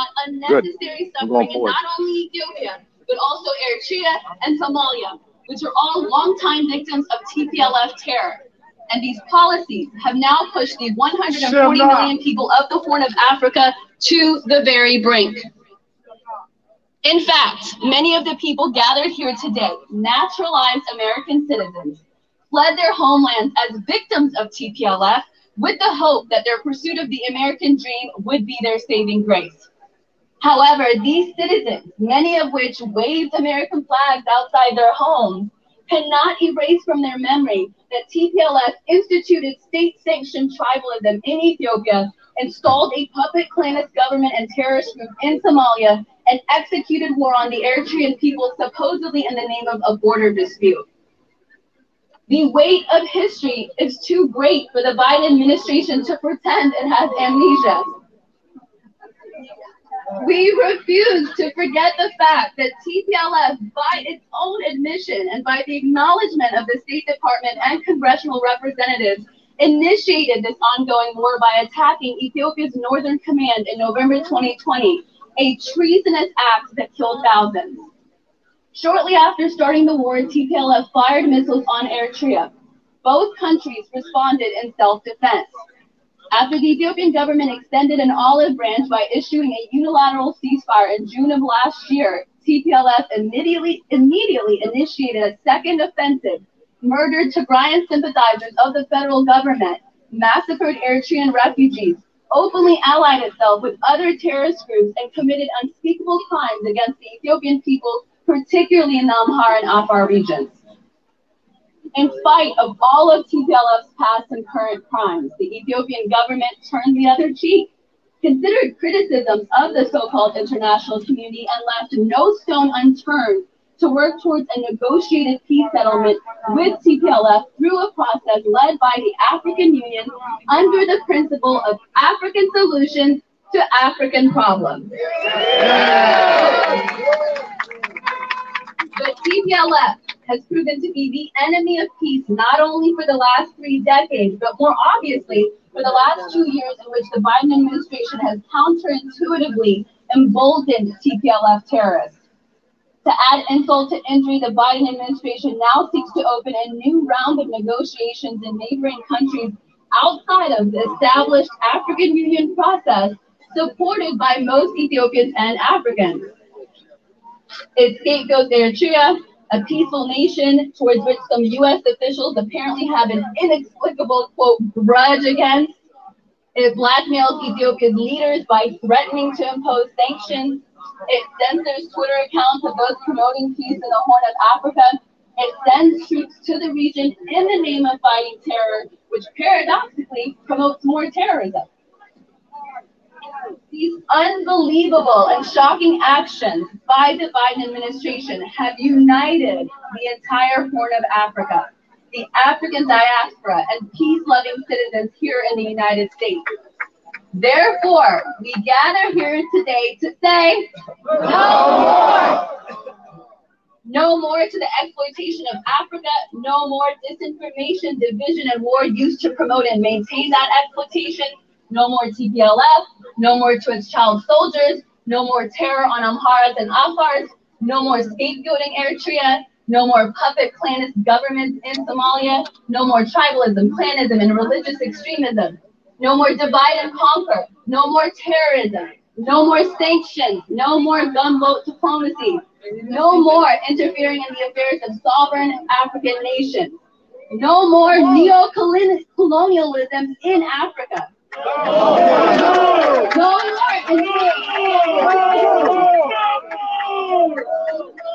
No more insulting the intelligence of the African people.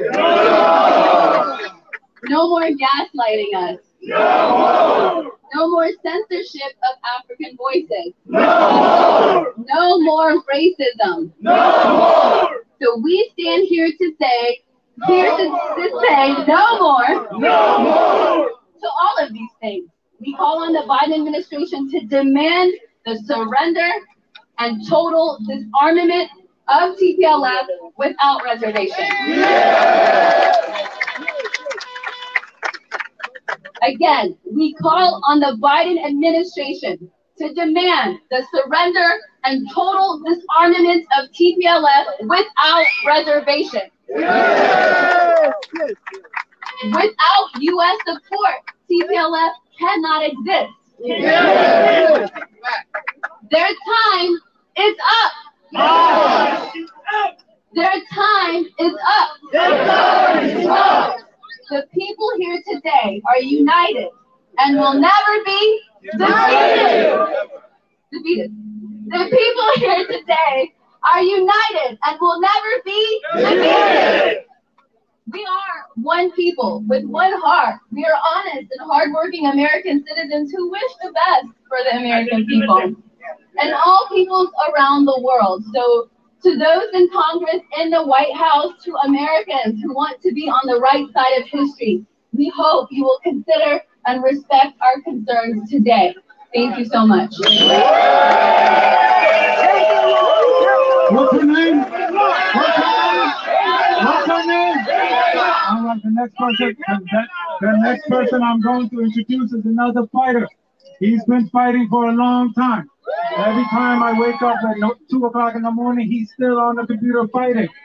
I don't know how he does it, day and night. He's been doing it for a long time. He's a soldier. Oh, and also he's been at the battlefront. He's been there. He's fought TPLF. My brother, Naaman.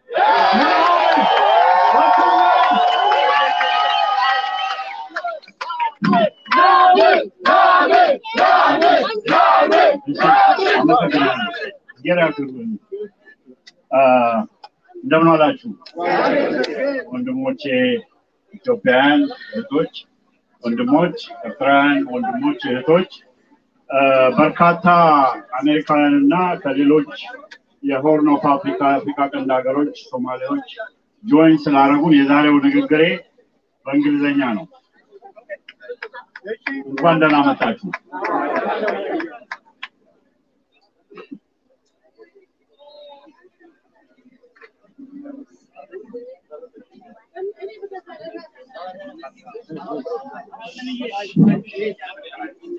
For 27 long years, successive U.S. administrations, those of, in particular, the Democratic Party, have been backing and enabling a small group of ethno-fascist tyrants and kleptocratic minority elites that had near total chokehold on the Ethiopian state. Without the diplomatic, material, and financial support of successive U.S. administrations, the TPLF, Tigray People's Liberation Front, led brutal and corrupt regime could not have survived for near 3 decades. To add insult to Ethiopia's injury, today, now, the U.S. administration known and long-time allies of the TPLF within the President Biden's administration are driving the flawed and misguided policy at the forefront in giving succor to the same TPLF Tigrayan elite that has declared destructive and brutal war on Ethiopia since November 2020. True to its nature and fascistic political culture, the TPLF has been utilizing all forms of unimaginable terror to further its goal, i.e., gaining back near absolute political power, near total control of the state machineries, the military apparatus, security and intelligence services, foreign service, financial institutions of Ethiopia, as well as TPLF-owned huge corporations and enterprises established to extract resources from the wretched people of Ethiopia until it lost power in 2018 as a result of the struggle abroad and in the country, uprisings inside Ethiopia. We all recall that it was the aggressor TPLF that first screamed loudest of genocide and mass rape before anyone else, flooding the international media, corridors of power in US, Europe, and the Western world, and today has continued to wage massive disinformation and deception on digital space and mainstream media, international media, in academia, in halls of power, in the same Western world as it did when it launched the brutal assault in November 2020. And during the current third round offensive, which it launched on August 24, TPLF has deployed massive food, fuel, and medicine intended for the suffering Tigrayan people. The diaspora TPLF, in concert with the fascist leaders in Tigray, have launched once again a massive campaign of disinformation and deception. No more! No more! No more! The same playbook is at work. Human waves, child soldiers on the ground to invade, attack, and commit atrocities in Amhara and Afar lands. At the same time, the same playbook, massive disinformation, deception on digital and mainstream media. It's more than enough that the both US and EU turned a blind eye to our people's subjugation, suffering, repression under a minority tyranny, under TPLF dictatorship for 27 years. No more. No more. No more. Enabling, financing, and supporting to repress and plunder the people of Ethiopia for 27 long years. No more. No more. We say no more. No more. It's more than enough.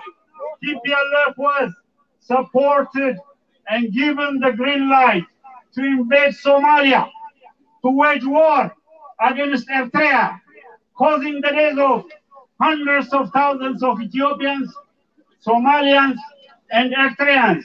We say now, no more, no more, no more, no more. Supporting, enabling, emboldening the fascist, TPLF, the TPLF, the bestial TPLF. It's more than enough. It is now time. Now time to support democracy, a democratically elected government.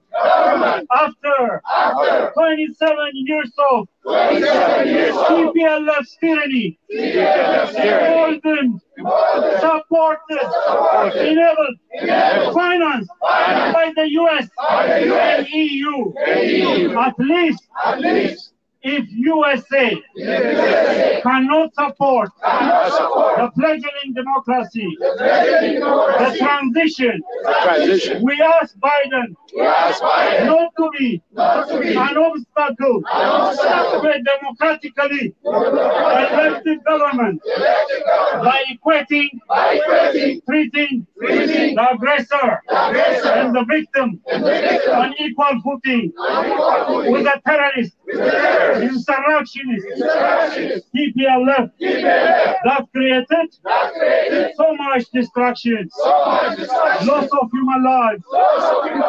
This diabolical, beastly TPLF leadership has the blood of hundreds of thousands human lives, Ethiopians, Eritreans, Somalis, Eritreans, must not be enabled, emboldened by the reckless, flawed, misguided U.S. policy. U.S. policy. That's not right. It is immoral, unjust. We say no more. No more. No more. It's time to stop, to cease, to desist from support, backing, emboldening the TPLF fascist leaders, a pathological cabal that suffers both superiority, inferiority, complex. That is the root of its political behavior, its political action, a deep-rooted pathology that TPLF leadership suffers. TPLF's Orwellian world, double-speak, is development, is slander and pillage. That's what they did 27 years. They said development, they plundered and pillaged Ethiopia. They said democracy, it was dictatorship. War is peace, peace is war. Negotiations are means to buy time, to rearm, and to reorganize. That's what they did. Using the aid, the fuel, the food for the suffering Tigrayan people to wage war again for the third time against Ethiopia. Using the aid given by the Biden administration, by USA, by World Food Program. That's right. The last time, the TPLF, they never wanted peace. They don't have a history of peaceful resolution of conflict. The only time, the last time they did it at Algiers with Eritrea, and then the TPLF former foreign minister, Seyyum Masfin, the late Seyyum Masfin, in a televised speech, lied to his teeth when the Boundary Commission announced that it has awarded Badem to Eritrea, the very flashpoint of the conflict, which caused the war between Eritrea and the TPLF-dominated regime. We had 20 years of no war and no peace until the reformist government of Abiy Ahmed, Prime Minister Abiy Ahmed, came to the helm in 2018. US and EU should not spoil, derail the peace between Ethiopia and Eritrea. We say no more. No more. No more. It is time to say no more. TPLF's delusion of returning power as overlords for 27 years to come back to power in Addis, or their plan B from its inception through the force of arms, take over the Amara lands of Wolkais Agade again and declare independent Tigray Republic. We say no more. No more. No more. Time to say goodbye to TPLF's delusion to be the overlords once again. We say no more. No more. It's high time to say No more bloodletting, rape, and atrocities by TPLF. No more. No more. Therefore, peace and stability to prevail in Tigray, to prevail in Ethiopia, to prevail in Eritrea, the region at large, Horn of Africa. It is imperative, necessary that TPLF is disarmed, demobilized, disarmed. It's imperative to break the war-making capabilities, machinery of the TPLF, like Nazi Germany.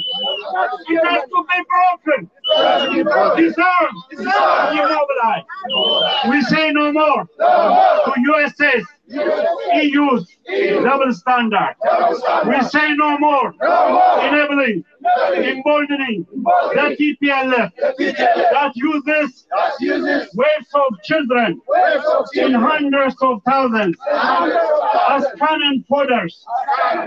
Children under the age of 16, 14, 13, 12 years old, girls and boys were used for human wave as human shield, where TPLF, the big goon in Geneva, you know who he is? Tedros Adhanom. The big goon in Geneva had the temerity to endorse the use of child soldiers, posting photos from the New York Times article as pride. It is their proud that children are dying. They are proud children under arms are fighting. Tedros and his beastly TPLF cover. But their kids is studying in Harvard and MIT and Columbia. This is unfair. So we Ethiopians and Eritreans are fed up, tired, and we say no more. Interference, sanctions against Ethiopia and Eritrea. Do not interfere in our internal affairs, our sovereignty, our unity, our peace. We have a right to fight terrorists, insurrectionists, disarm the TPLF. We say no more, no more. More than 1 million Ethiopian Americans, Eritrean Americans, voters we are angry. We are angry. Outraged. We are outraged by the members of Biden administration and the Democratic Party, those who are aggressively repeating the false narratives and the disinformation of the TPLF as reflected in their statements and tweets. The current policy of the Biden administration will not win its friends in the Horn of Africa. We're not going to be its friends with the current policy, a misguided policy, a flawed policy, a wrong policy, a disastrous policy. In fact, it is generating much hostility from most of the people of Ethiopia, Eritrea, and the Horn countries. So we say no more to this flawed, dangerous, destructive, pro-TPLF policy of the U.S. Policy of the U.S. The people united will never be defeated. The people united. The people united will never be defeated. Will never be defeated. We say no more to TPLF. TPLF must be defeated. Disarmed. Now TPLF is in disarray. It's on the run. TPLF is on the run. NDF chasing, disarming, defeating the TPLF. Victory to UNDF. Victory to Ethiopia. We say no more US, EU, enabling, emboldening, a terrorist, a criminal, a pathological, a fascist leadership of the TPLF. Disarm the TPLF.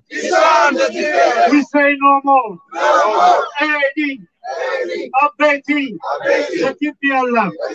TPLF is a menace to the people of Tigray. A curse to Ethiopia, to the region. That bestial, diabolical group must be defeated, disarmed. Salam na foita. በመከራው ስለሚገኘው ለትግራይ ሕዝባችን ሰላምና ፎይታ ለኢትዮጵያ ሕዝባችን ሰላምና ፎይታ ለኤርትራ ሕዝብ ለአፍሪካ ቀንድ ድል ለመከላከያ ሰራዊት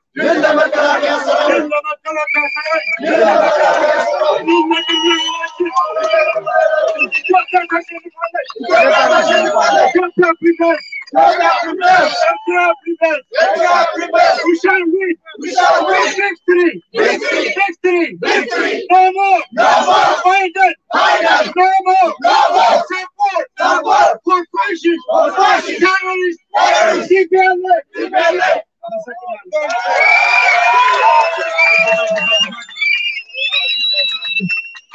Disarm.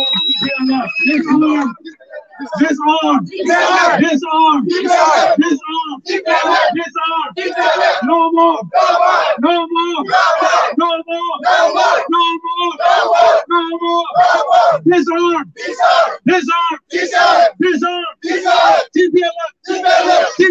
TPLF. No more. TPLF. Free to drive from. Free Ethiopia from.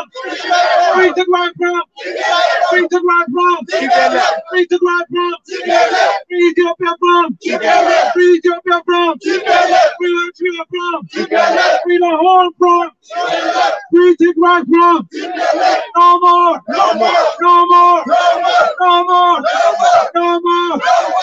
All right, people. The next person I'm going to introduce is a brother from the Eritrean community.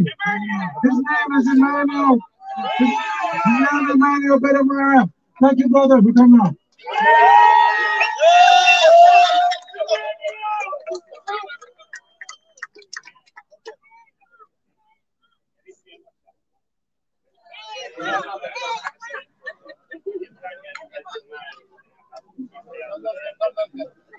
Sorry, guys.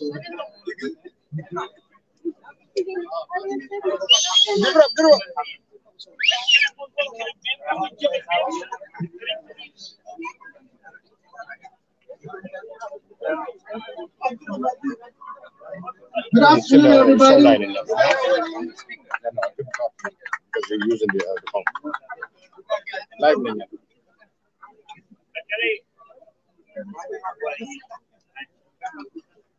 Thank you for coming. I am first going to give a little speech or a letter of solidarity from the Eritrean community. And after that, I will say a little bit about what's going on, what today represents for the people of Eritrea, for the people of Ethiopia, for the people of the region. This is an incredible moment. This is, despite all the doom and gloom of the TPLF, this is a momentous occasion. So let me just say a couple of things from the Eritrean community, and I'll say my piece. This is message of solidarity from the Eritrean American Political Affairs Committee of DMV. By its own admission, the TPLF unleashed its war of choice on November 3rd, 2020. Senator Chris Coons himself said the TPLF fired first. The TPLF's goals were, number one, to retake power in Ethiopia through violence after protesters ousted them from the government in 2018. And to advance its belligerent agenda of territorial expansion and regime change in Eritrea. Those are the two main objectives of the TPLF. The federal government of Ethiopia has beautifully respected the unilateral and permanent ceasefire that it had declared repeatedly. Yet, the TPLF unleashed continuous wars and pursued a destructive agenda. The TPLF is not acting to better the region. The TPLF is not for peace. It's waging successive wars and losing thousands of Tigrayan youth needlessly. A generation of young Tagaru life are lost. Millions of Ethiopian people are suffering, displaced, and lost their property. The TPLF massacred thousands of innocent civilians. The region is facing countless unnecessary deaths of innocent civilians. In the diaspora, the TPLF has resorted to violence, hate speech, and warmongering to push its agenda. It is also clear that the TPLF does not represent the best interest of the people of Tigray, Ethiopia, or the people of the Horn of Africa. There are countless reports of their atrocities, including forced recruitment of children into the baseless war. The TPLF stole World Food Program fuel and food aid to use it in its military operations, stealing food from mothers and their children. The TPLF is anti-peace. It is an internationally recognized terrorist group. The TPLF's disgusting, inhumane acts have long crossed the line. As Eritreans, we have always strived for peace and continue to strive for peaceful relationships and resolution. We demand that the United States and the international community condemn the terrorist group TPLF. We demand that the United States and the international community condemn the terrorist TPLF. If the U.S. supports peace, it cannot support the TPLF. We Eritreans stand in solidarity with the people of Ethiopia, Somalia, the Horn of Africa, and Africa as a whole, and all the people of the world.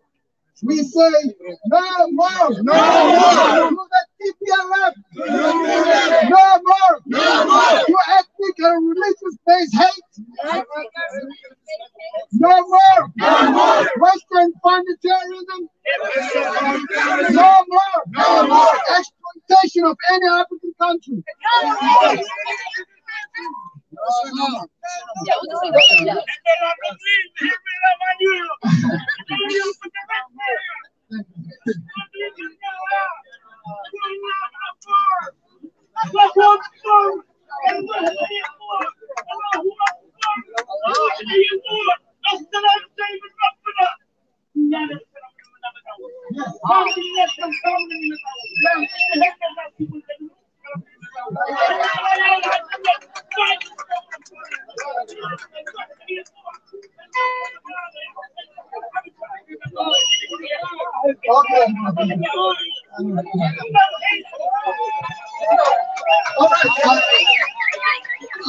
If you can hear me, I'm about to leave this one. I'll be calling you. You can resume because the battery is dying. So just give me a minute to reset. If you can hear me, because I don't have the. Thank you. Yeah. How long it will take, Biggie? Hello? How long it's going to take, Biggie?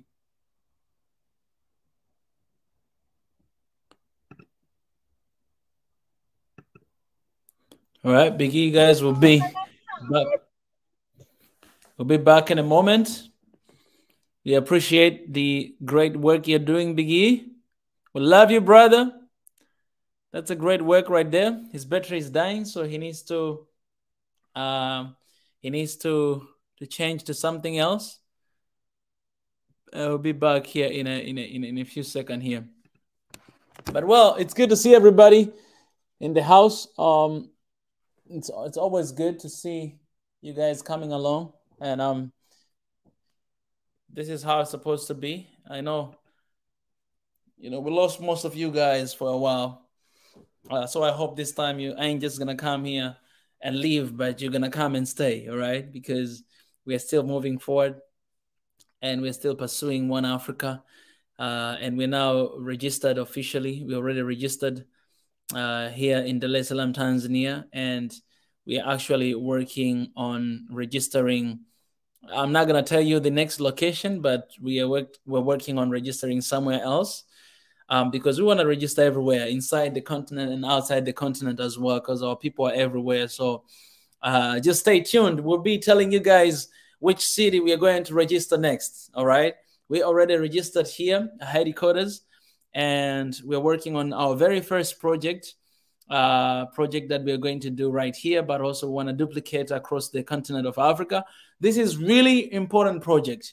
I don't want to reveal right now, but I'll tell you guys, as I think in 1 week or 2 weeks, I'll come here and tell you guys the first project that we're going to do on the ground. And that will be opportunity for diaspora who wants to come and maybe to participate with us. You guys will have an opportunity to come and to do so.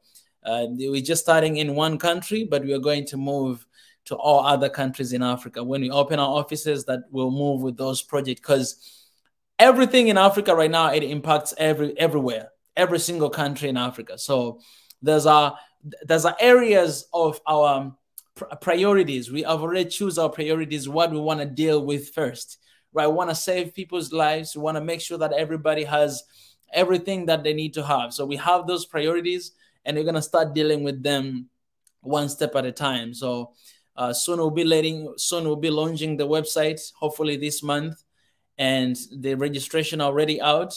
We're still asking for the offices. So if you haven't given anything or donated anything, this is the link for you to donate and to support our work and our move. So you can do that.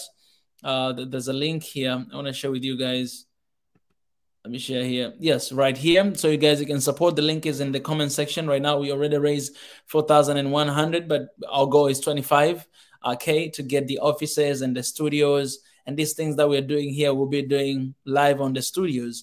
You can see all the explanation actually here, the division of that 25,000 euros. Why do we need that? It's for because of, offices and utilities and furnitures and the rent of the place and all those stuff for at least 1 year.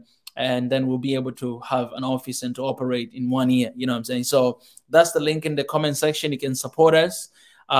Since now we're registered, so very soon we'll come with our organization account for anyone who wants to support and to give or give through the website. So that's what we're trying. We're making everything's official, and we're going to take everything to another level, to the next level. And I'm very excited for that, because for a long time we have been talking, but also we've been planning behind the scenes, and now is the time to step out and to do the work that we've always been talking about. You know what I'm saying? We're going to bring change in Africa. We're going to bring change in Africa by hooks and crooks. Yes, Biggie, welcome back, brother. Hello? Your audio, I lost your audio again. Hello, Biggie? Can you hear me?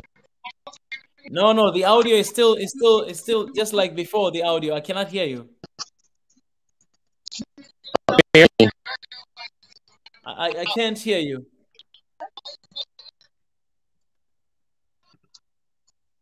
Maybe you can join with the video. Maybe it will change. Well, let me see here.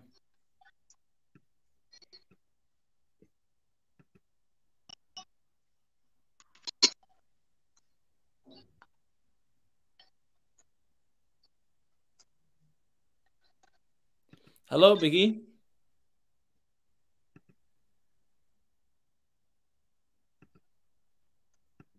Hello?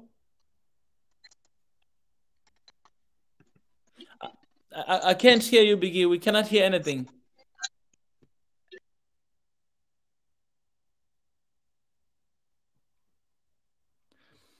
Yeah. So once Biggie is ready, maybe we can hear from him.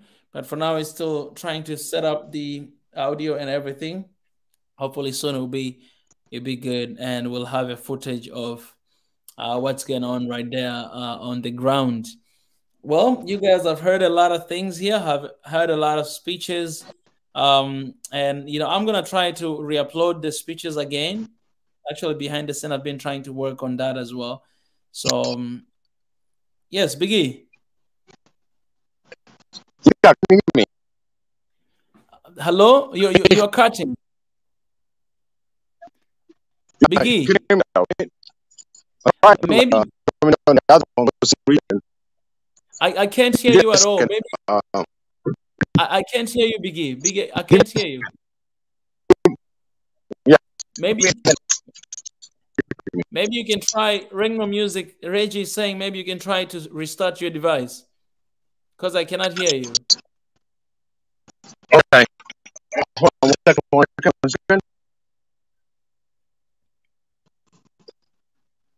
All right, guys. He's gonna restart that device, and hopefully we can get the clear sound. Then at the same time, I'm working on these videos to re-upload them again. Work all day long. All right.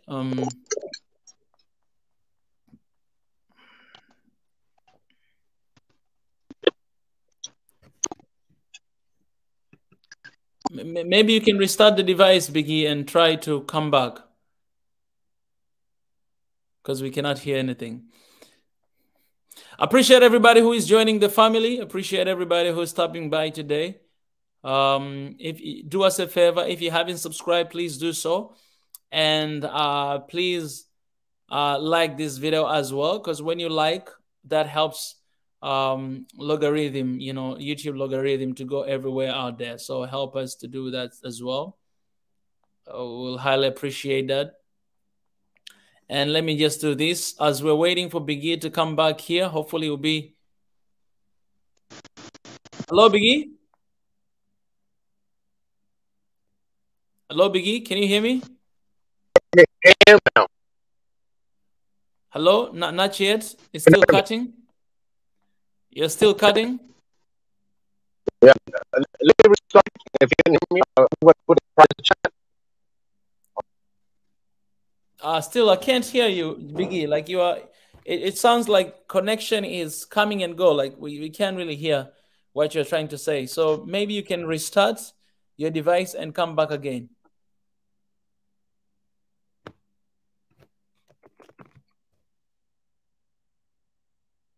Yeah. All right. I don't know why every time when you have something good, all these challenges are beginning. You know what I'm saying, Biggie? God is still good, man, and we're doing this, so we're just gonna go on a commercial break a little bit, and then we'll be back in a second. All right, let me do this, guys. From September all the way to December, our campaign is Reimagining Africa. That's what we're standing for. So I'm gonna show you a little bit of this video right here.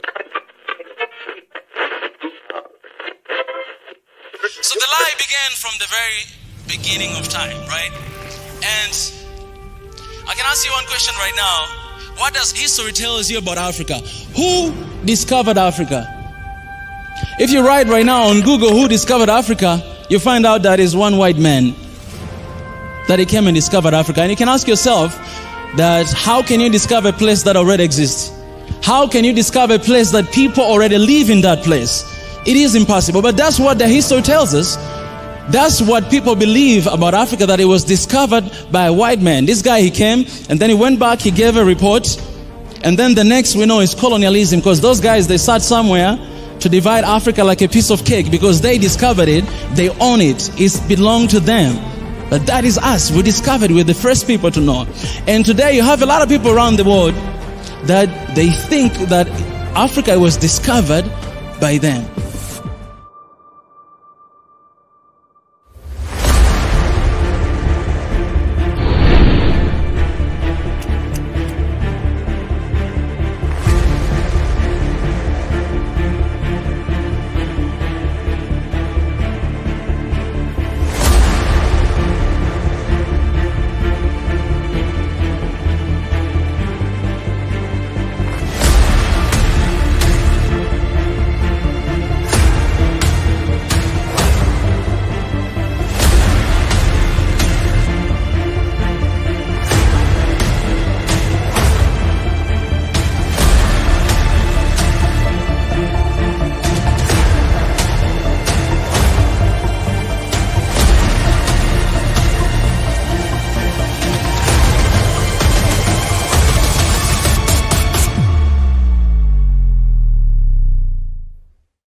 First of all, I think every African should be doing what I do, like everybody, because of who we are, right? We're African. We should love Africa.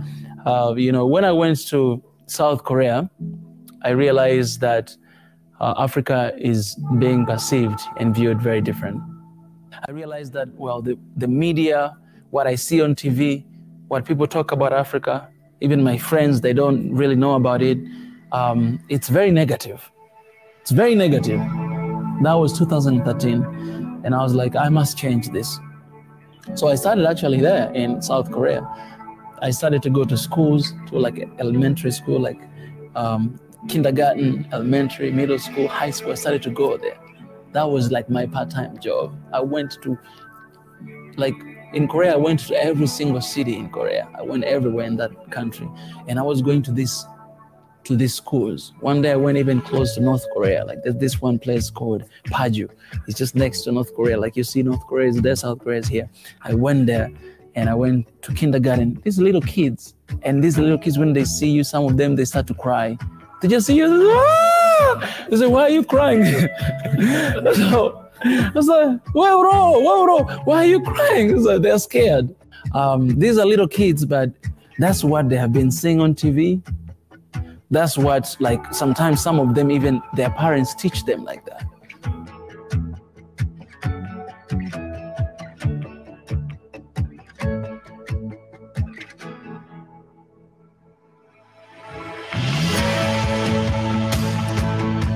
What we're trying to do is we're trying to build a new system that is for Africans, it's for us, a new system that it will support us, it will challenge authorities here in Africa, right?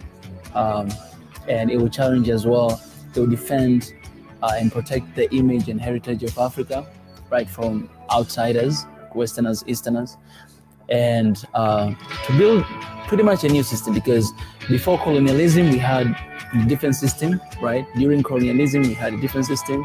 After that, we're still struggling with this system, right? And our forefathers like Haile Selassie, Julius Kambarage Nyerere, Kwame Nkrumah, Kaunda, and so many others, they tried to build a new system after colonialism that unite all Africans, right, to become one. And they did their part, right? And you know, now they're gone. Nobody's here right now. So it's our responsibility right now, as you know, the sons of Africa, to actually carry on with that move and that fight. And that's what One Africa is standing for. One Africa is not about me personally, but it's about us.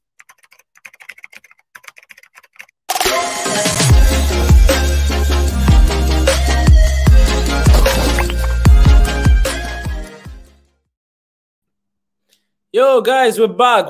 I'm back with Big E himself, live from the White House, right there. My brother, welcome back. Thank you so much. You know, I don't know what happened to the sound, but I know when you download to the battery, because the video kind of takes a lot of energy. Can you hear me now? I can hear you loud and clear. It's beautiful. And by the way, I just went on my PC. I had my PC with me, so I just used the my Wi-Fi. So as you saw it, you know, a lot of speakers. The message is clear. Trying to tell Biden, you know, to his administration, what they need to do to have peace. You know, this is something that is so obvious and is out there. And when I spoke to my classmate Samson, he said they come with a new machine, a media machine that really it sounds like the truth, but it's you don't know where it's coming from, and you will have all these voices and try to go with the narrative of no more TPLF type, but they're going for peace talk, for this talk, but they've never done anything. Even in fact, they went to war after 5 months of ceasefire. They just went straight to war. They got emboldened somewhere, and now they're like the end of the rope. Literally, they are the end of the rope because I don't think anybody want to hear it anymore. They're just gonna surrender or disarm yourself and come forward. Otherwise, I don't think Eritrea nor Ethiopia is gonna slow down on pushing this to end it really by force, and that's what's going on. And one of the speakers explained, that they're using now children. We always knew, but since now the topic is here, they have children from 12 and up, and using them as a human wave or human shield, and really at the end of the day, they killing more of the Tigrayan, and as well the Ethiopian are dying. I mean, not differences, but what I'm saying, the Ethiopian forces also die, which they represent Ethiopia.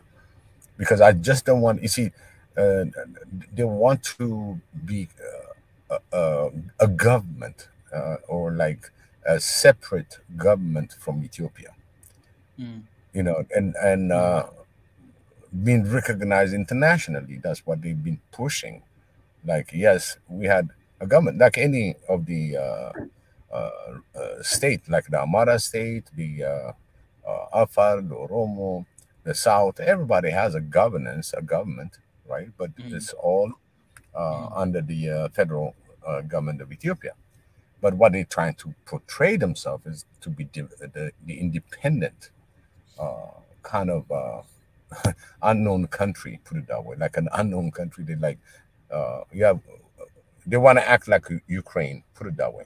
Ukraine is a known country, okay? But TPLF is acting like they are Ukraine. They've been invaded, but they are Ethiopians, and they are a terrorist organization. They don't have the. I really want to know just one single good thing why they're fighting. Why they're fighting the brothers and sisters. One good thing. That's all I want to hear. Just one thing that you say, okay, I'm fighting for my people. They've been this and this and this and that. But guess what? 27 years that they've been in ruling, they never took care of their own people. Okay? If there's a misery in there, if there's a famine, if there's anything integrate, it's because of TPLF. They didn't care. TPLF don't care about people. They don't care about Ethiopian. They don't care about Tigray people. They say you see, they use them as an army. Okay? Basically, how can you do that? Basically, they're killing them. If you really, really think about it, how can you do that to your own people? And in fact, what's his name? Getachew is not even Tigrayan. Yeah, they just use the name Tigray in the name of Tigray people, but they have no care for the Tigrayan people. This is not an old 500 years, 600 years war with spears and knives and stuff. It's not primitive. This machinery that we have, it kills by thousands in one shot. And you're gonna use those kids as a human shield. Imagine how much of these things just went and killed so many. So for me, my narrative is TPLF don't give a damn of Tigray people. Definitely, they don't give a damn of the rest of Ethiopia. They don't. They don't care. If you ask them which way you're going, they don't have direction. You got two choices. One, declare independence, pull the Article 39. And then you will go to a referendum process because it's in the Constitution. They wrote that Constitution. If not, if you have any political issue, you can bring it to the table and discuss. They've been given so many chances before the war. In fact, they started the war by killing the front soldiers, people that really helped them when it comes to fighting locusts, when it comes to farming, helping them harvest, seed, weed, all that. And, you know, shooting a person and killing him with one bullet, there's no suffering. But the atrocity is that they send these people on a bridge. They tell them, go. And they came back and ran them over with the big trucks. It's a bridge. Which way are you going to fall? So how can anybody in the Western world, at the beginning, that they see such atrocity and let it be? They don't talk about it. But every single human life matters. And it should be accountable. There's other atrocity that they committed. It shows, we cried, we screamed. No, it's not important. So I'll tell all my brothers, Africans, brothers and sisters, they don't give a damn about us. I just want to let you know, we're the one that's going to have to come together, unite, and fight this evil. They don't care. You think they care for Ukrainian? They don't care. You think they care for Russians? They don't care. These are the people that are the elite that are out there, don't care about humanity. And we should be opposing that on every angle, on every opportunity that we can get. And here, when you see all Ethiopian, Eritrean, even Somalian were there, coming out together. Last time Sudanese came in, and I'm pretty sure there are some Sudanese. I didn't see the flags waved yet. But there are a lot of people from different parts of Africa that are here. This is not just Ethiopian struggle. This is Africa's struggle. This is the example that you're going to see in the future. These are the history that we're going to teach our children in Africa. When this kind of war starts, where to butt it in, where to stop it. Because this war is supposed to end within 2 months. But guess what? They got being fueled and refilled. But EU, Western, everybody, and like I said, they've been getting all these arms. So the war keeps going. People are fed up. And that's a good demonstration. And this history, this part of history on what's going on in that horn of Africa, it will be the lesson very learned. And hopefully the historians, people that collected data, can come together and analyze where it went wrong and how do we give the power to a terrorist group. That right there will give us an idea before anything starts on to get profiles. Is it good for Africa, or is it someone that's going to be destroying the fabric of Africans? So it's a war, but always we must not forget, we got to learn from it. What it shows us is the unity that's going to prevail. Government change, but people still there. So our organic movement is from ground up, teaching that war is no good, create havoc, loss of life, misery, famine, and before everything kills your economy. And basically, the most that suffer is going to be the children. And so we got to think about it. Our unity is very important. And that's why we're struggling as Swahili Nation One Africa to have our freedom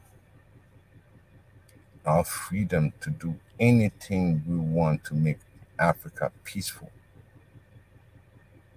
We're screaming. Swahili Nation One Africa, that's why we stand, for the peace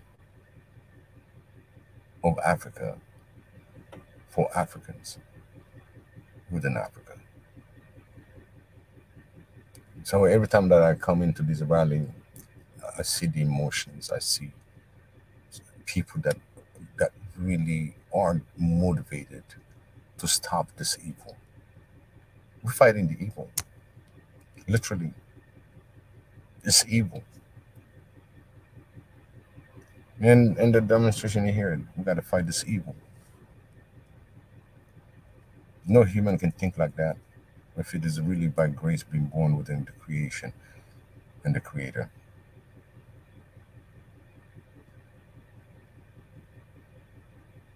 One of the rules are, thou shalt not kill. The one that killed by the sword will die by the sword. It comes around. They pull their first sword, now that's going to be the end. But at what level of cost? How many have to die because of this very few leadership? And that leadership that's been fueled abroad. And I'll say to the Tigrayan people, do you really think war is going to end the democratic elected prime minister? No. It's not going to happen. That's what's happening right now, protecting the elect government and let him do his work. And Tigrayan, you got to rise up. Don't let these puppets get your children killed for nothing. For nothing. He cannot win.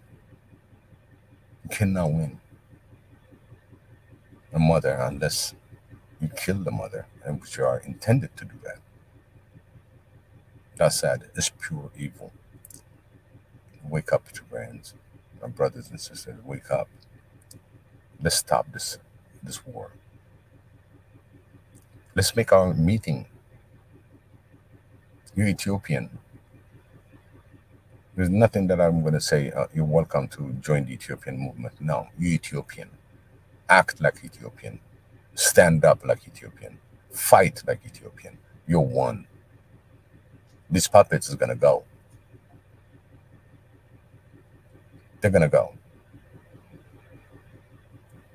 And when they go, if you don't make your move, you feel so sad because you didn't make your move. So Tigrayans, believe me, we love you. We are Ethiopians. You're our brothers. You're our sisters. We don't need to come on any foreign land, White House, and demonstrate because it's unnecessary. I'd rather demonstrate protecting our own people. And this is what we're screaming right now. That's why we're here. Ethiopians, from one end to another, that includes Tigray. This is not against the Tigray people. This is against the very cancer of TPLF. It has to be removed. They can do whatever they want to do, but stop using and killing our brothers and sisters, our people. If you're not Ethiopian, leave the country. Leave the country. Leave us alone.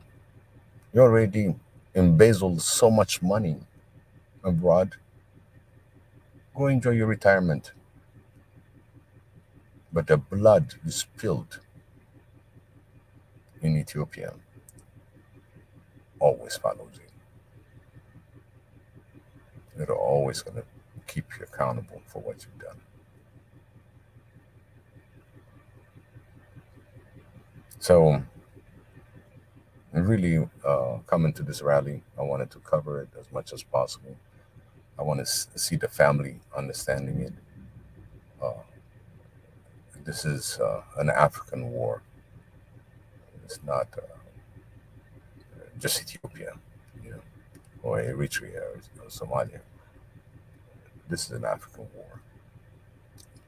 This is when the AU, what we call the AU, should raise their voice. Enough is enough. AU tried to say, okay, I'll be in between mediation, and they knew they're going to be effective into it. To peace brokerage, it started, but they said they're not going to use the same ambassador to come in for the peace negotiation, and they still don't. And now they would be screaming, yes, we want the United Nations, AU to come in and get the Kenyan president, I believe, to come in negotiate. But all that is a game. They've done it every time. Every time they're losing, it's like timeout. I'm going to refuel. You know what I mean? And that refueling is they come with more arms, recruiting more young kids, and that's sad. So we, Swahili Nation, One Africa, we say no more. No more killing. No more war in our continent. No more for everything that makes our people suffer. No more. And I'm so glad the no more is really articulated in front of the White House. And this wave, you'll watch, just like when we started the no more, this thing was really like a fire again, and it did shake the European. And we understand now that this actively become a no more, and how much it's going to affect the rest of the Europe, because they're going to come out. This is just the beginning. I thought we had the beginning, but this is the beginning really. That's going to shake the world, because that word is very powerful,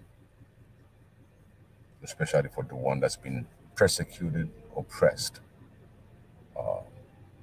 imprisoned, and in fact enslaved. Slavery still exists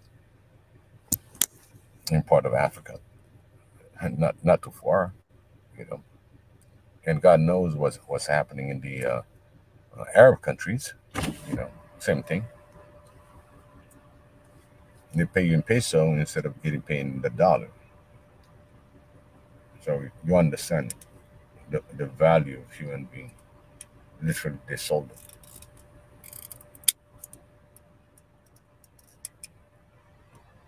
We have a lot of work, but this war has to end. This war has to end. And I'm so proud that I was standing with my brothers and sisters and coming to this rally demonstrating enough is enough. We said it in Amarinia, Baka. Baka means enough. Enough is enough.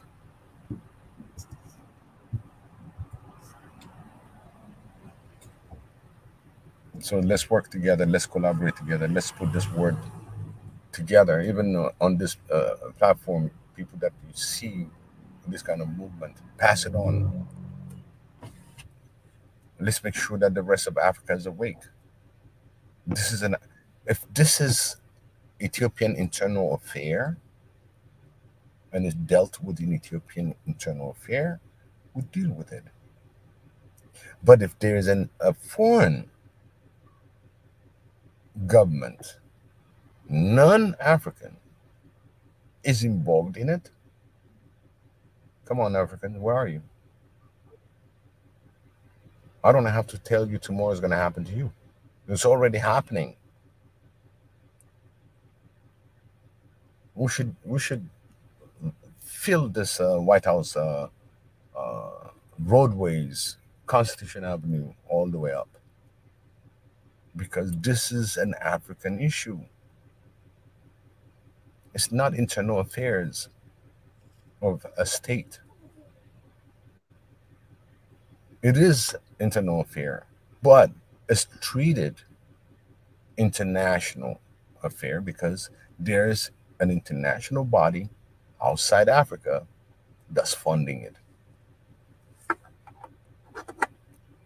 For us, we call it a terrorist organization. It's a terrorist organization that we must defeat on any given left and right, whatever it takes. If we, all Africans, unite and collectively get the information and put that no more for Ethiopia from the west coast to the east coast to the north, south, if every country put no more, just this is a few letters, no more TPLF, we took them out, because now it becomes the grassroots, personal defiance for the colonizer. And that unity, do that. We got 54 different states. If we all do that, Tanzanian say no more to the Ethiopian TPLF atrocity, Kenya will do the same, Somalia will do the same, Sudan will do the same. Then now we know we identified the evil and we want to get rid of it from one nation after another, after another. That's when it opens up the unity and the network that we're trying to create. Because if you can get rid of it on one, it's a matter of duplicating it, and you will have a wave of all Africans doing the same thing. We cannot afford sitting down and watching what's going on. We have to stand up. We have to fight together. Because the Tigrayan people, the Africans, they've been killed by a leadership that doesn't care for you. It doesn't care. Yeah, you're starving. Yeah, don't worry about it. You know, I'm going to take your food programs, your fuel, everything that's been donated, taking it from their throat, rob their children, force them into the military. They have no idea. These kids are not done suckling on their mother's breast. The intestine cannot even handle other than what's they're being fed. They are kids. That's what really bugs me, that Africa should come out. Every African country. And guess what? And also, other part of Africa have deployed children. Collectively, as one Africans, at least we can fight against child soldiers, recruitment. Call it out. We all know.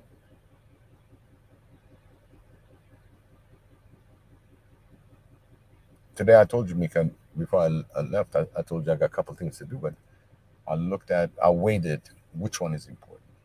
Okay. And this rally is one time. The other two I still haven't.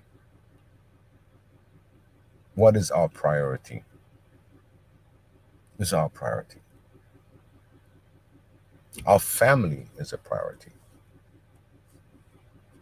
And these are our family that have been abused blindly. They've robbed them from all their children.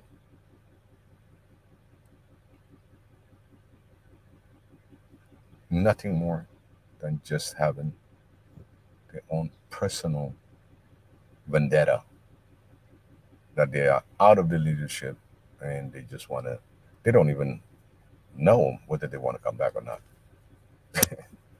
They know they're not going to make it to Arat Kilo, which is, they're not going to make it to Addis. They'll have a lot of issue.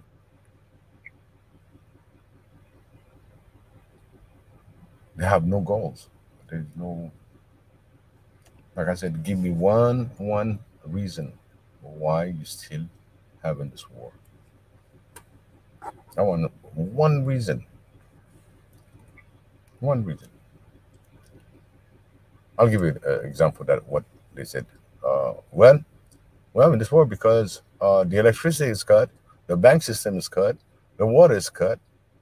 Well, you know, and we're fighting for them, the Ethiopian government, to turn on the electricity, turn on the water and telecommunication.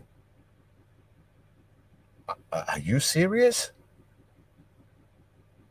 That's why you declare war? Because I thought he had electricity and everything else before the war. See, this is how the game is played. Because before the war, they had everything.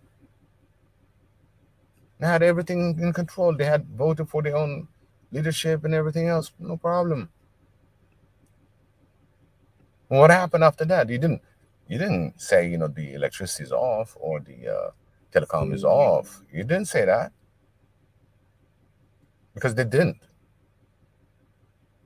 They cut off all that information because we're dealing with war. And we're putting people together. And so we have to understand what kind of war we're dealing with. And I don't call it a really war. I call it a massacre. This is a massacre. And the two fighters, they don't even, and when they fight, they're fighting because somebody point out the finger. That's the enemy. But actually the one that's fighting you is fighting for your freedom. Because these are the puppets that are pushing the agenda. The evil. So you can kill each other.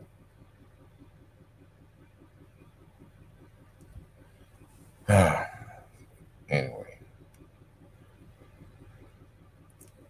It's just, I got a little bit of emotion when I see all these people, you know, Sunday, trying to get from one point to another. But they have to come out. They did come out. Very proud of them. Yeah. Very proud. I'm very proud of all the Ethiopian, Eritrean, Somalians, and Sudanese, and in the region, people that, in fact, others that really spoke eloquently. I think, Mika, you have another person. Yeah, I'll put them through. Yeah, I'll put them through. Yeah. Yes, here. Yeah. Well, beginning that is very. That is you for a second because of the thank you. That was very powerful, powerful words, and I hope we're listening and I'm glad that people are coming together. We are coming together to, you know, stand for Africa. I always say that you don't just wait something bad to happen to you, then you wake up. No. Whatever that is happening in the continent, in whatever country, as an African, you should always stand there to speak. You should stand there to defend. You should stand there to be with your brothers and sisters, because sooner or later it will come to you as well. I'm going to bring in, we have our two guests here. Let me bring We have Dev here. First of all, how are you, Dev? And also we have our sister BJ here. Let me start with you, Dev. Dev, how are you? You mute yourself so we cannot hear you. I'll go to my sister BJ. BJ, welcome back, my sister. How are you? I'm doing okay. I just was listening to Vicky, and I understand your frustration. It's hard. It's hard. Every time you try to take one step forward, they trying to block every move you make and internalize it as you who are having the conflict when it's not your fight. And we have to wake up and see if it's not our fight, why are we fighting?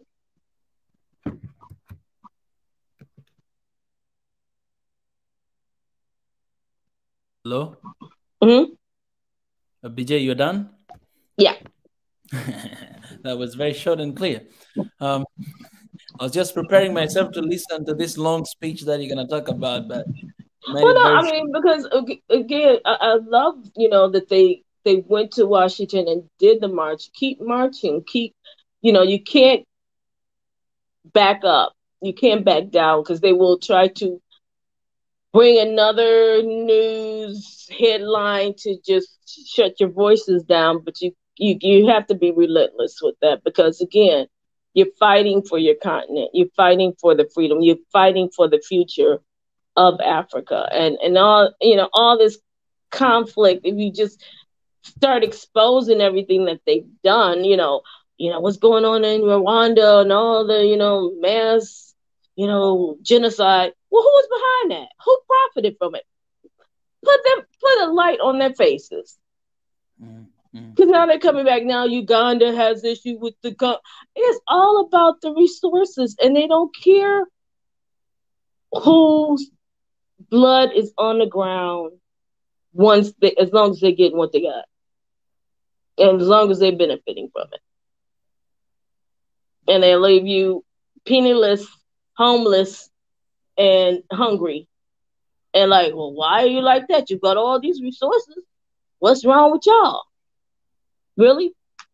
Really? I mean, that's why it's so important what you're doing, Mika. Keeping the light shining out there. People are seeing. People are hearing. I mean, people know that your story is not different from all these other countries, other continents' story. But they did what they're doing to you. They've done over and over and over and over again. But we have to wake up and say, no more. It's enough. We don't owe anything else. We owe absolutely nothing else. We owe absolutely nothing.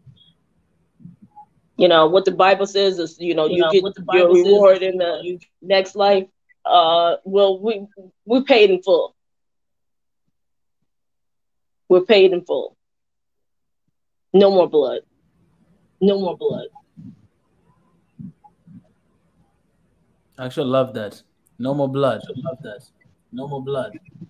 We don't want to see. We don't want to see no more blood, right? We don't want to see no more blood, right? For people battling one another, and somebody else is just standing there, and somebody else is just standing there, saying that we ain't letting that happen. We're saying no more to that. No more to that. Yes, we. Yeah. The other thing that I noticed when it comes to this is the massacre, I call it. Okay. Everybody that's outside, the field, they're kind of playing a ground tennis match. One will throw. Oh, I got you. Oh, I got you. And in between, nobody's realizing that you really killing your own self. Yeah. But, it's not any opposition.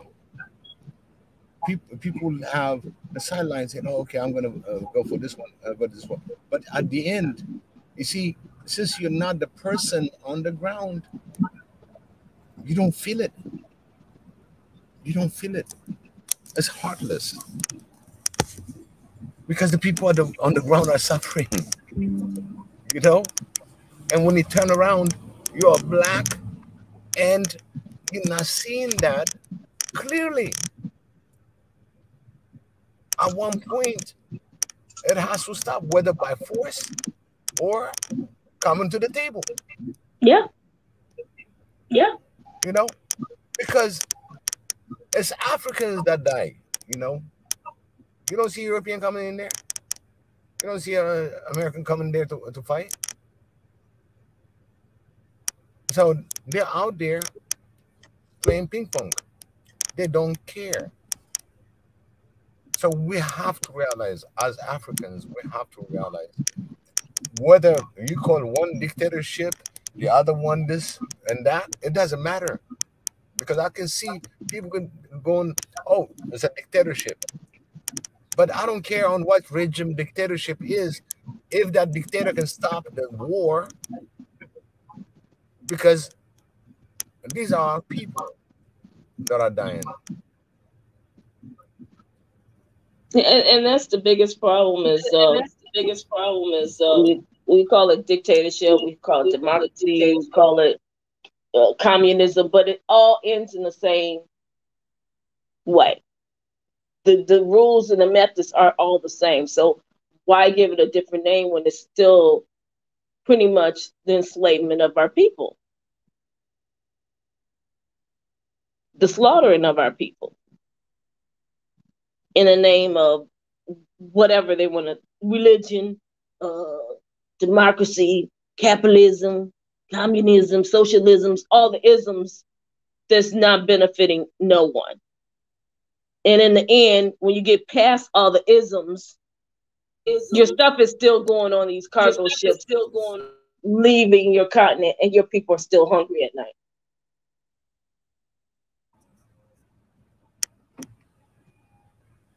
That's what I'm trying to make everybody understand about this No More movement. It's enough. Enough. Enough is enough. And at the same time, now the narrative that comes in through different media, they don't even cover the national media don't even cover this. Now they're too embarrassed actually to even cover the TPLF side, because they've seen what they've done. So the media is off, but we as Africans should be fighting. But Biggie, is it embarrassment or control that they don't want the story out? Well, they got the story out and it became self-conflicting. So now they're doing damage control. They're doing damage control. Exactly.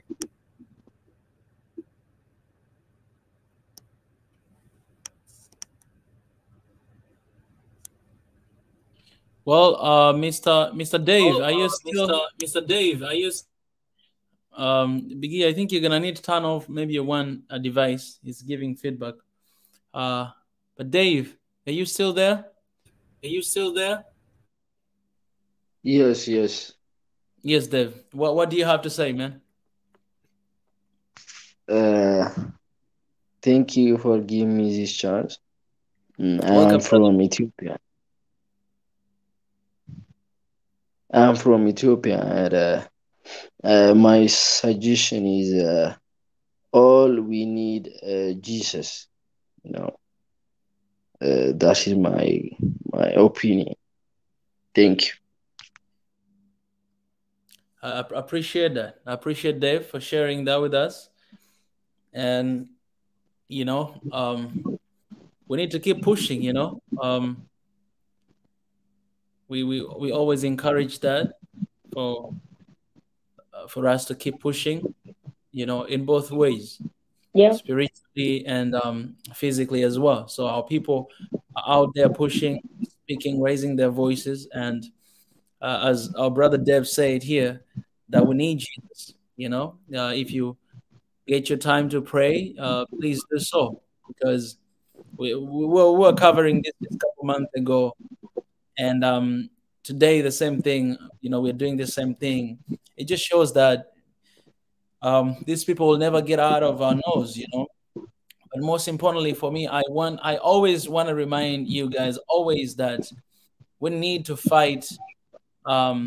We need to fight our enemies from the inside, and I love when we're standing like this and defending our countries from the Western influence, but also at the same time we need to say no more in the inside as well, whatever we are at. Beamnet Habtu, I see you. I think you just wanted me to recognize you, that you're in the room. I see your comments, and I guess you just joined us right now, so you don't really understand what we're trying to talk about, but you just feel like writing something on the comment section. Shout out to you, by the way. But what you are accusing us of is what we've been talking about here today. What Biggie has been talking about here, that the victims are the normal, ordinary folk in the Tigrayan region. Those are the victims, people who are being used by the agendas of other people, you know, of the group like TPLF. That's what we've been talking about here. So maybe next time you just gotta join us from the beginning to understand the story, instead of just jumping in and start, you know, sharing your own opinion that's out of the topic. And by the way, for something like this, I always appreciate you come here on the screen and share and raise your voice as well. It's always open up for you. Area today, we had another guy. He's like kind of like the second time Freedom came here and talking about nonsense. I gave him the link to join, but he didn't join. That's a very coward move. You know, coward move is not sitting down and texting something. Come and speak with us. We're here listening. Come and tell me how much I'm covering, you know, that killing of people in that region. Tell me here face to face. You know, I would appreciate that at least. At least it will be more effective than sometimes I don't see. Anyways, and we know, Mika, you've always brought this to the forefront. You've always brought it to the forefront. The frustration becomes is when the local people and the local news do not, when you're letting Western influences dictate how the story will be spun and told, and the truth doesn't get out. So, I understand the frustration. But we can't stop speaking about what's going on and trying to do something about what's going on, because people's lives are being lost. Absolutely. Because someone wants to tell you what you can and cannot do in your own nation. And those techniques have not changed. It's been done from the beginning of time. So the thing is, the only thing can change is the way that we react and come together and say no more. And convince those people that enough is enough. Because if they succeed, they're gonna lose in the long run anyway. That's what I can never understand. You get two puppets who may get a couple of worthless pieces of paper in their pocket, and their whole nation is destroyed. For what? For what? To have somebody's face on a piece of paper that they determine what its worth is? How much blood is worth all that? I'm sorry, Mika. No, it's necessary what you said. You know, if it's your first time to join us and you don't know what we stand for, man, we are standing for our people, for Africans. Whoever, as long as you're an African, we're standing with you. As long as you're an African, we are your voice to the voiceless.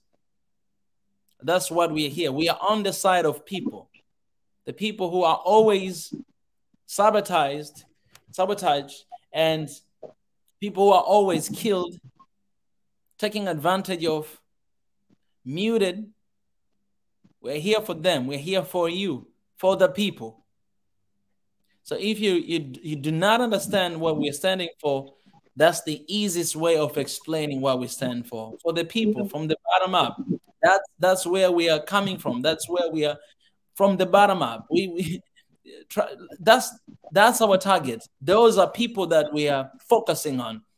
Even our very first project of our offices that is already registered, the very first project, the focus is that. Something that touch everybody from everywhere. We'll be able to come here and to share with you guys details of this project and how can you participate. But it's from the bottom up. That's our focus. So if you're a normal citizen, if you're local folk in the Congo that are being affected because of the war that is going on, we are here for you. In Ethiopia, in Tigrayan region, in Amhara region, we are here for you. In Mali, we're here for you. And this is your place. And this is the only place you can come and speak and raise your voice. And we are here for you. That's what we are called for. That's why we are here. We're not here for anybody else but our brothers and sisters Africans who have been victimized and traumatized for so long. We're here for you, and we want to be your voice. We are the voice to the voiceless. We're here. We're stepping forward. We're putting everything on the line to stand for you. And Mika, the thing is, they've always called you the dark continent, and you thought it was the skin color.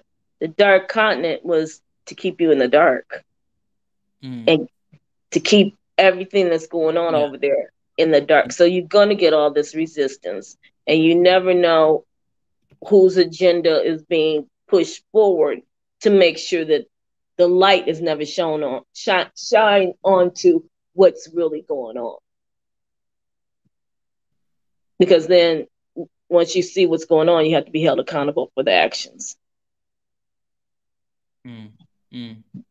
Indeed. And I mean that whatever the plan, you know, I love this one scripture from the book of Isaiah that it says, no weapon formed against you shall prosper.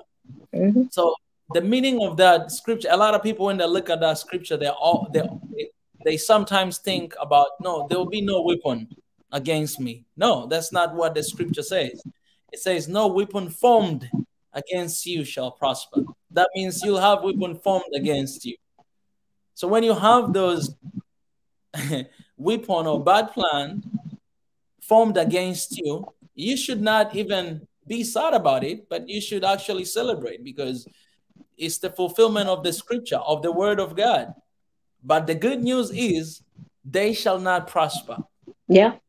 And that's what we have been saying for years, for decades in Africa. That's what we're saying for decades in our lives as Africans, whatever we are. That's what we are doing to each other, sadly. But one thing that we have to remember, that they shall not prosper. They'll be there. They'll be formed, but they shall not prosper. And you can't give up the fight. You cannot give up the fight. Yeah. And thank God that he has raised the generation right now, Swahili Nation One Africa, to stand for that, to defend and to speak about that. And you are part of it. Every one of you who are here are part of it. I appreciate you. Abenet Tulu for the super chat. Thank you so much for the support. It means a lot.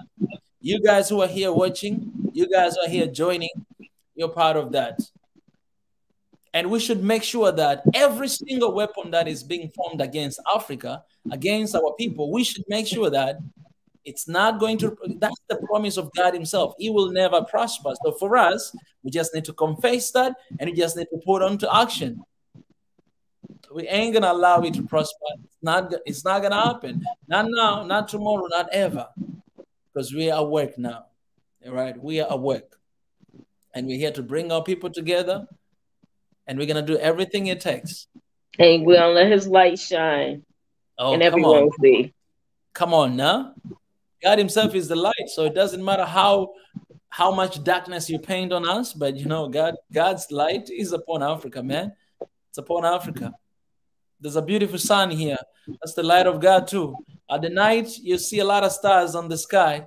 It's another type of light too. You know, but there's all kind of stuff we do have. We have morning, the night, and beautiful scenario, beautiful places, and yeah, man, I love Africa, and I'm so proud of Africa because God has a plan when he put us here. This purpose, he had a plan, and you can see his will, his glory, and his majesty every day. Every single day. We breathe, we eat, we hear from every angle. We see that. All right? We see that.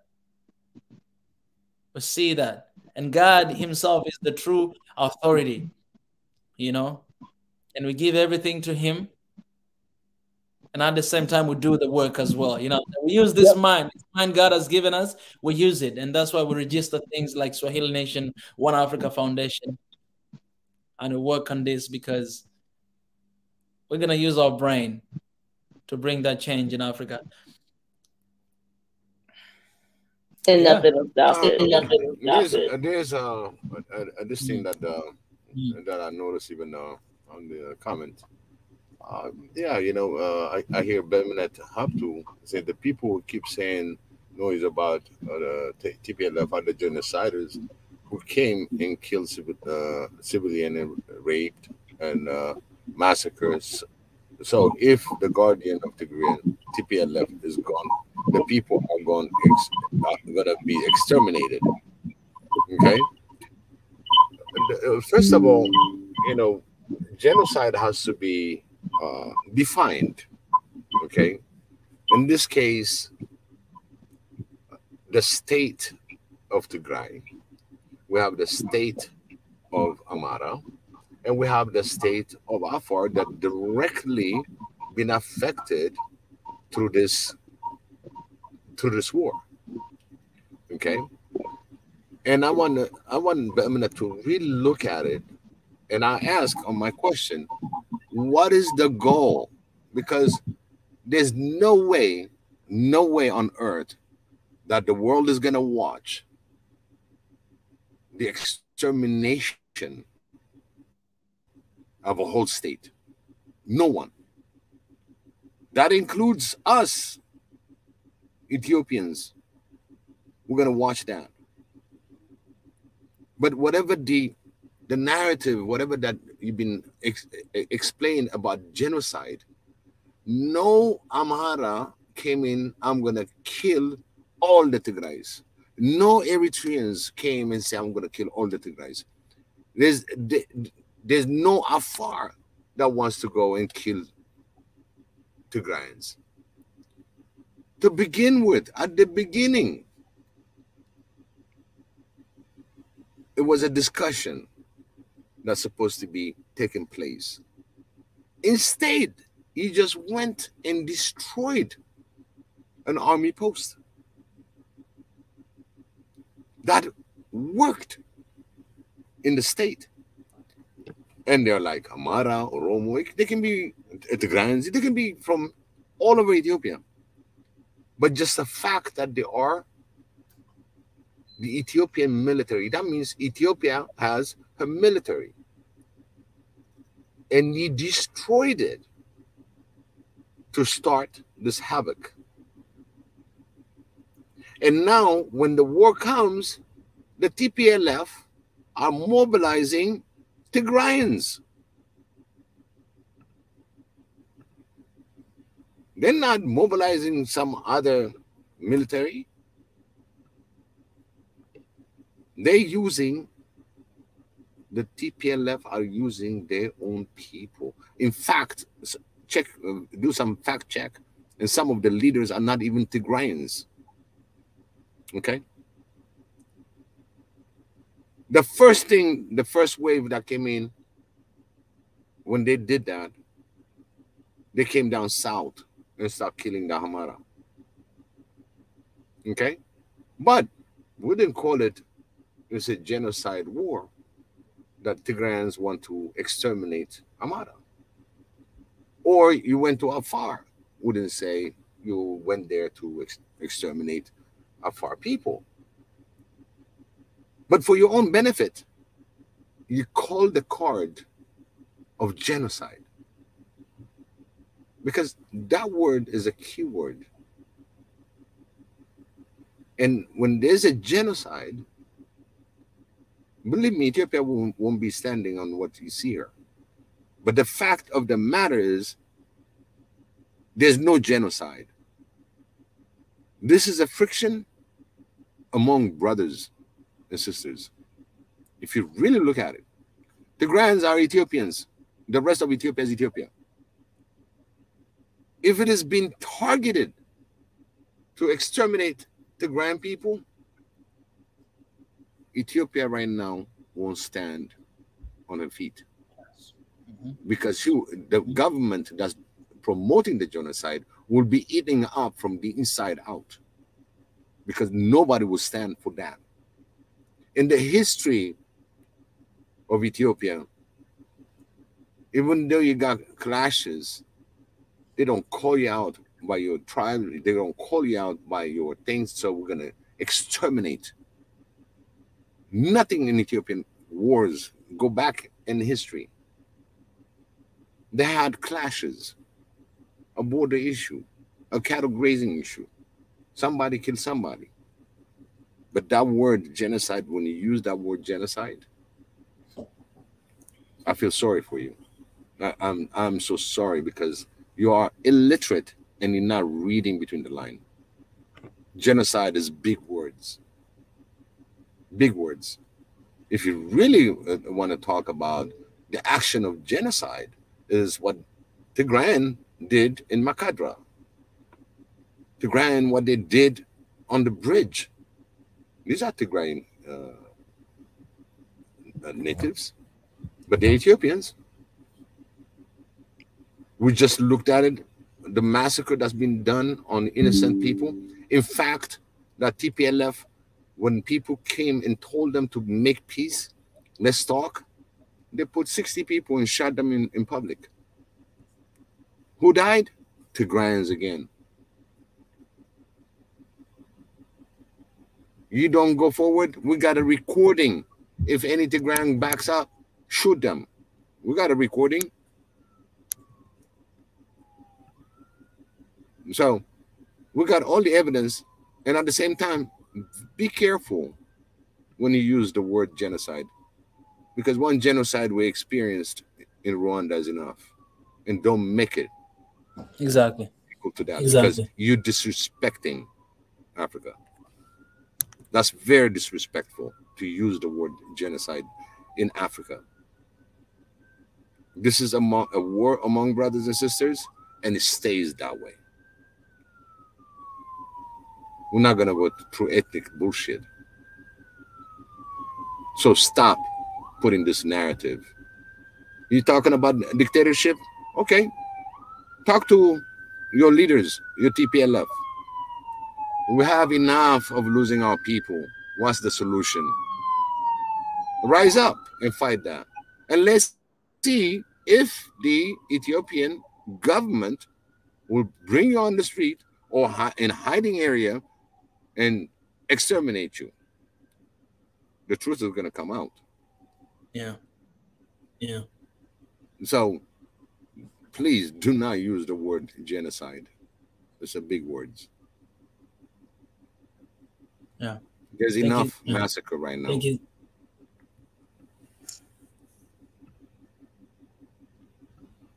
Enough is enough. No more. Becca. Oh, sorry. Thank you so much, Biggie, for addressing that. I'm really glad you did address that. I think it's very important. There's a power of words. So whatever that we say, whatever that you say, whatever that you confess, it's going to happen to you. And we should try our best, our level best to avoid that, to avoid that word and mentioning and saying it, because that's what we are confessing. That's what it's going to happen to us if we keep confessing that. Even our prayers, it's not going to have any use if we keep confessing and keep saying those kind of things. They're things to avoid. They're things to run away from. They're things not even to say. If you need pity, if you need some sort of consolation, just use another word, but not that word. It's a very dangerous word, and we don't want anything like that to happen again, to Africa. So thank you so much, Biggie, for addressing that issue. I really want to just, thank you, Biggie, first of all, today for stepping out and covering this. It has been such a great day, and for amazing, great work you have done to cover this. Shout out to you. We love you, Biggie. Thank you for leaving everything aside and just to give us the updates of what is happening there. Personally, I enjoyed a lot in these 3 hours, and we're heading toward 4 hours right now. So I really appreciate for all your work. Swahili Nation One Africa, we appreciate you so much. And thank you for everybody who joined here as well today, coming in the show, for your comments, for your thoughts. Also, I appreciate the super chat from 2 people, from Abeneta Turu and someone else here. I hope I can see the name. I just want to shout out to you guys. It means a lot for the support for Spencer. Shilay Spencer, I appreciate you guys for your support and for your giving as well. We don't take that for granted. It means everything. Before we close this session, I want to give a chance to Biggie as well to talk a little bit about the GoFundMe and what we do, raising some money for the office, and then that's how we'll be saying bye for tonight. But then in a couple minutes from now, in like 15 minutes, I'll be releasing the video. We kind of like editing the speeches of different people that were giving there today. So in 15 minutes, we'll be releasing the first one of Helmera. I think they were a really powerful speech. So we're just gonna cut them down for you guys to be able to catch those moments. So you can turn on notification button, ready to watch that video as well. Biggie, just a little quick, if you can share with us about that, and then let us go. Basically, this Swahili Nation One Africa office. This is the time we need it. This is the time. We don't want to waste any more time. We want to be up and running. Issues like that comes because we're non-political. Okay, remember, we're not going one side to the other side, whatever. For us, it's about Africans. The bottom line is Africans, because whatever that happened to you, you don't want it to pass on to somebody else. We want to prevent the conflicts. We want to prevent so many things that can be prevented if we really have the grassroots approach and educate, show the right way, help. When men and women are busy and they're employed, they don't have time, but just do what they do best. So Africa is not doing the best yet to see. Our foundation, the real meaning of the unity of Africa, the unity in spirit, the unity in person, in physics, in borderless Africa. And we only can achieve it if we all contribute to it. We contribute to it and we put our mind, thoughts, even when you wake up in the morning. If you're an African, just put a little prayer for Africa. Just think of people that are out there that do not have what you have. Not even 1/10 of what you have. They don't even know, some of them, when they're going to eat because of war-torns, war area, war zones. So we have to be put together a process how to diffuse before it becomes a war, before it get escalated. And Swahili Nation One Africa is one of our programs to really educate and put things by example, share our way by example. And everybody is welcome. Everybody. There's a seat for everybody. Come. Voice out. The bigger we get, we're going to get a whole building if we have to. As long as we're hitting and our mission is there, listen, it's not about the building. This is a foundation, the real foundation of Swahili Nation One Africa. Again, I repeat, we are non-political, okay? But at the same time, we really care for our own people, our African brothers and sisters that are really in harm's way. They are really in the famine, natural disasters. These are the one that we call the low-hanging fruit that we're going to put together. So put all your hearts, even if you don't give anything to the foundation, at least pray for Africa. Just think every day on what Africa is going through. And eventually, when you train yourself in that thinking, there will be information where you can help. Because if you're not tuned in, you're not going to get the information, because there's so much noise around us. So much noise. We get distracted easy. We got phone that talking to us now, even though it's one way. You know, you're watching and doing, and sometimes, you know, even you just get out and see some of the YouTube show, like our show. If we get to even put a like to it, it doesn't hurt you, because our effort is to unite Africa, spiritually, physically, borderless Africa. And I believe in my whole heart, for what I'm devoted, what I'm really putting myself into, Swahili Nation One Africa. Believe me, I know the work behind. And when I say that, there are people working relentlessly behind the scenes.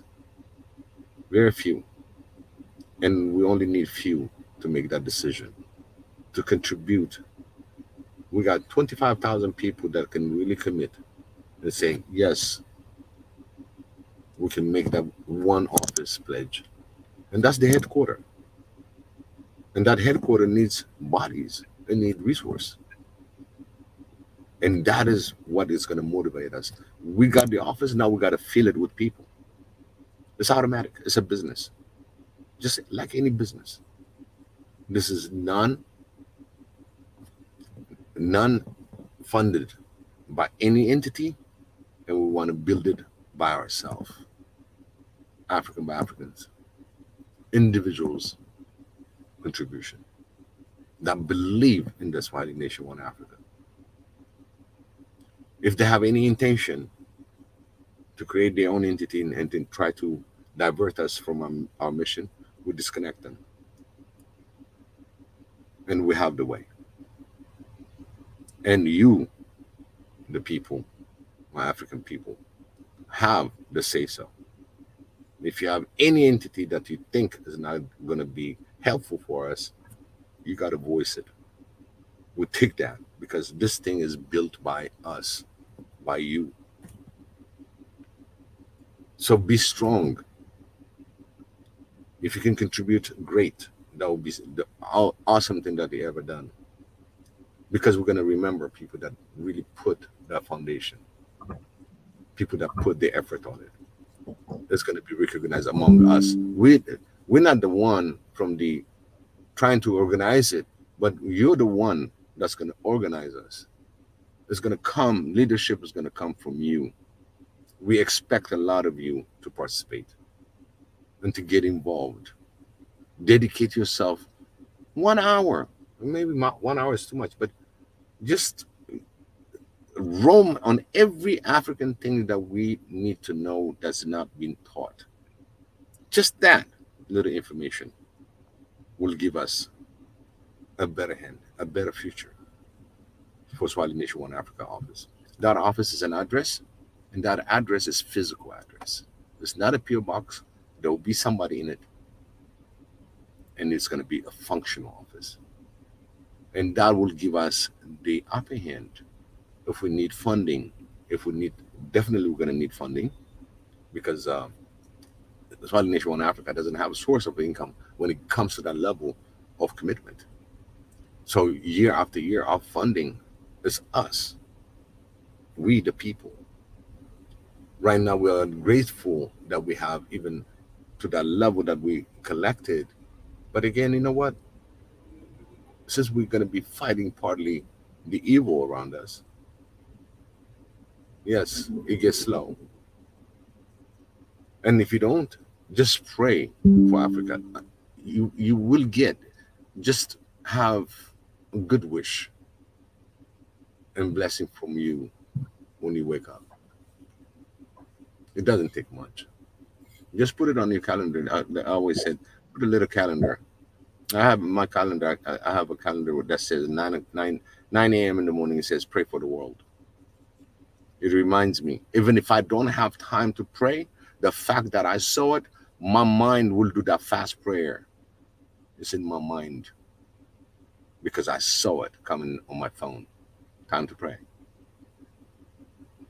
And believe me, when you start putting that kind of information on your cell phone or on your watch, whatever calendar that you have, when it pops and it comes over and over, you will act to it because you are committed when you put that in your calendar. So all African brothers and sisters, put that in your calendar. Think about Swahili Nation One Africa. Pray within the Swahili Nation One Africa. Put your strength into it and put it on your calendar.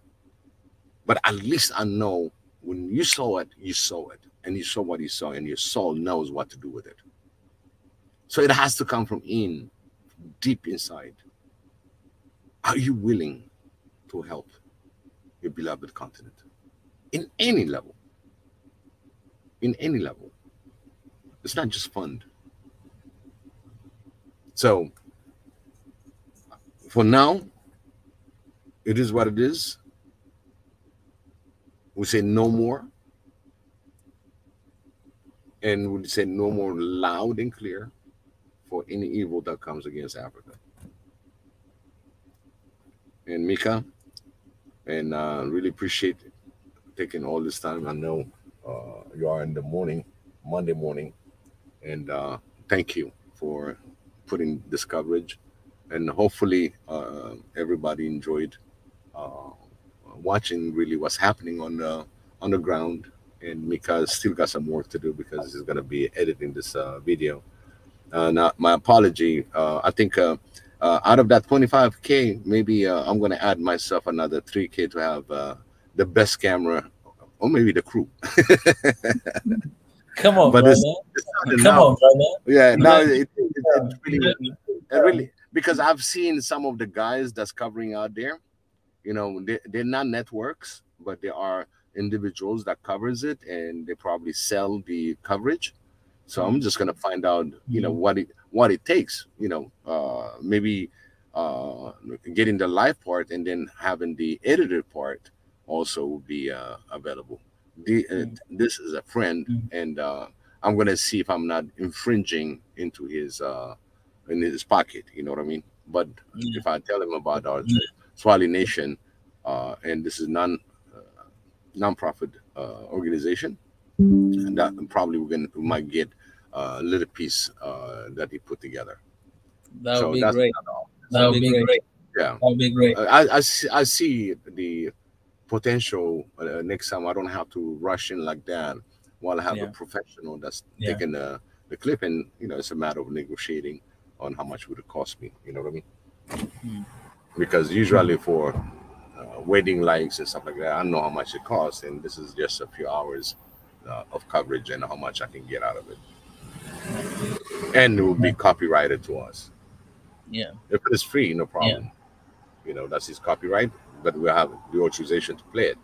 If not, you know, we're just gonna pay for it and make it a copyright on our studio that we bought that. Okay, and that's okay. That's right, different. So right, Dave. Leave it alone. It's a different topic for that. Yeah. We'll definitely talk about that. Yeah. All right. Let me let you guys go. I'll just wrap up here. Biggie, you have a safe journey back home. I know you'll start driving to go back home, so have a safe journey on your way, and greetings to Mama Africa and your family as well. And DJ and family, and thank you for having us here. podcast here. Thank you guys, and be safe and be well. Be safe and be well. All right. And we're going to get that one Africa. And we're going to get that one Africa. Oh, yes. Mm-hmm. Yes. Mm-hmm. Right. Right. Got 5 on it. And I'll match your 5. And I'll match your 5. All right, guys. All right. All right, guys. Thank you. Okay. Take care, everybody. Okay, take care, everybody. All right. Be well. Thank you, Amika. Thank you. Thank you. All right, Amika. Always beautiful. And thank you for even standing and sharing this together. We have a lot of people that have been watching and a lot of people that really Reggie is saying 2022 Swahili Nation. Yes, thank you. Thank you. Marie Antoinette, all the love. You know, we got a lot of information that's coming out. So for all of you that commented, we really appreciate that. Come back again, and we got more shows that's going to 7 days a week, and be our support. Don't be a stranger. This is your family room. This is your family voice, and this is where you're gonna voice. So you already got the link. Anytime that you put the like on this video, and that will, of course, will lead you to subscribe. You know, but a like is very important, and keep liking. And we're gonna bring in more information, ground based like that, and we have a lot to work with, and you'll have it over and over again. So join us, subscribe, like, and we love you. You're all family. Thank you. All right. See you guys in 10 minutes. We're releasing a video. So please go and watch that video. And for now, I'll end here. God, thank you for today. And thank you for this session and for everything that has happened here today. We know that is the beginning and of the work that we've been doing for 3 years now. I know that you want us to be united. You want us to love one another, and that peace that you've given us, to cherish it and to preserve it. So help us to see that we are not enemies. Actually, we are one family with 55 different children. So help us to embrace one another and to be a little bit patient with one another. I pray all these things in Jesus' name. Amen. All right, guys. Bye-bye. Amen. Bye-bye. Bye. Thank you. Good night, Mika. Good night, brother. Good night, brother. I'll see you guys in the next video. See you there.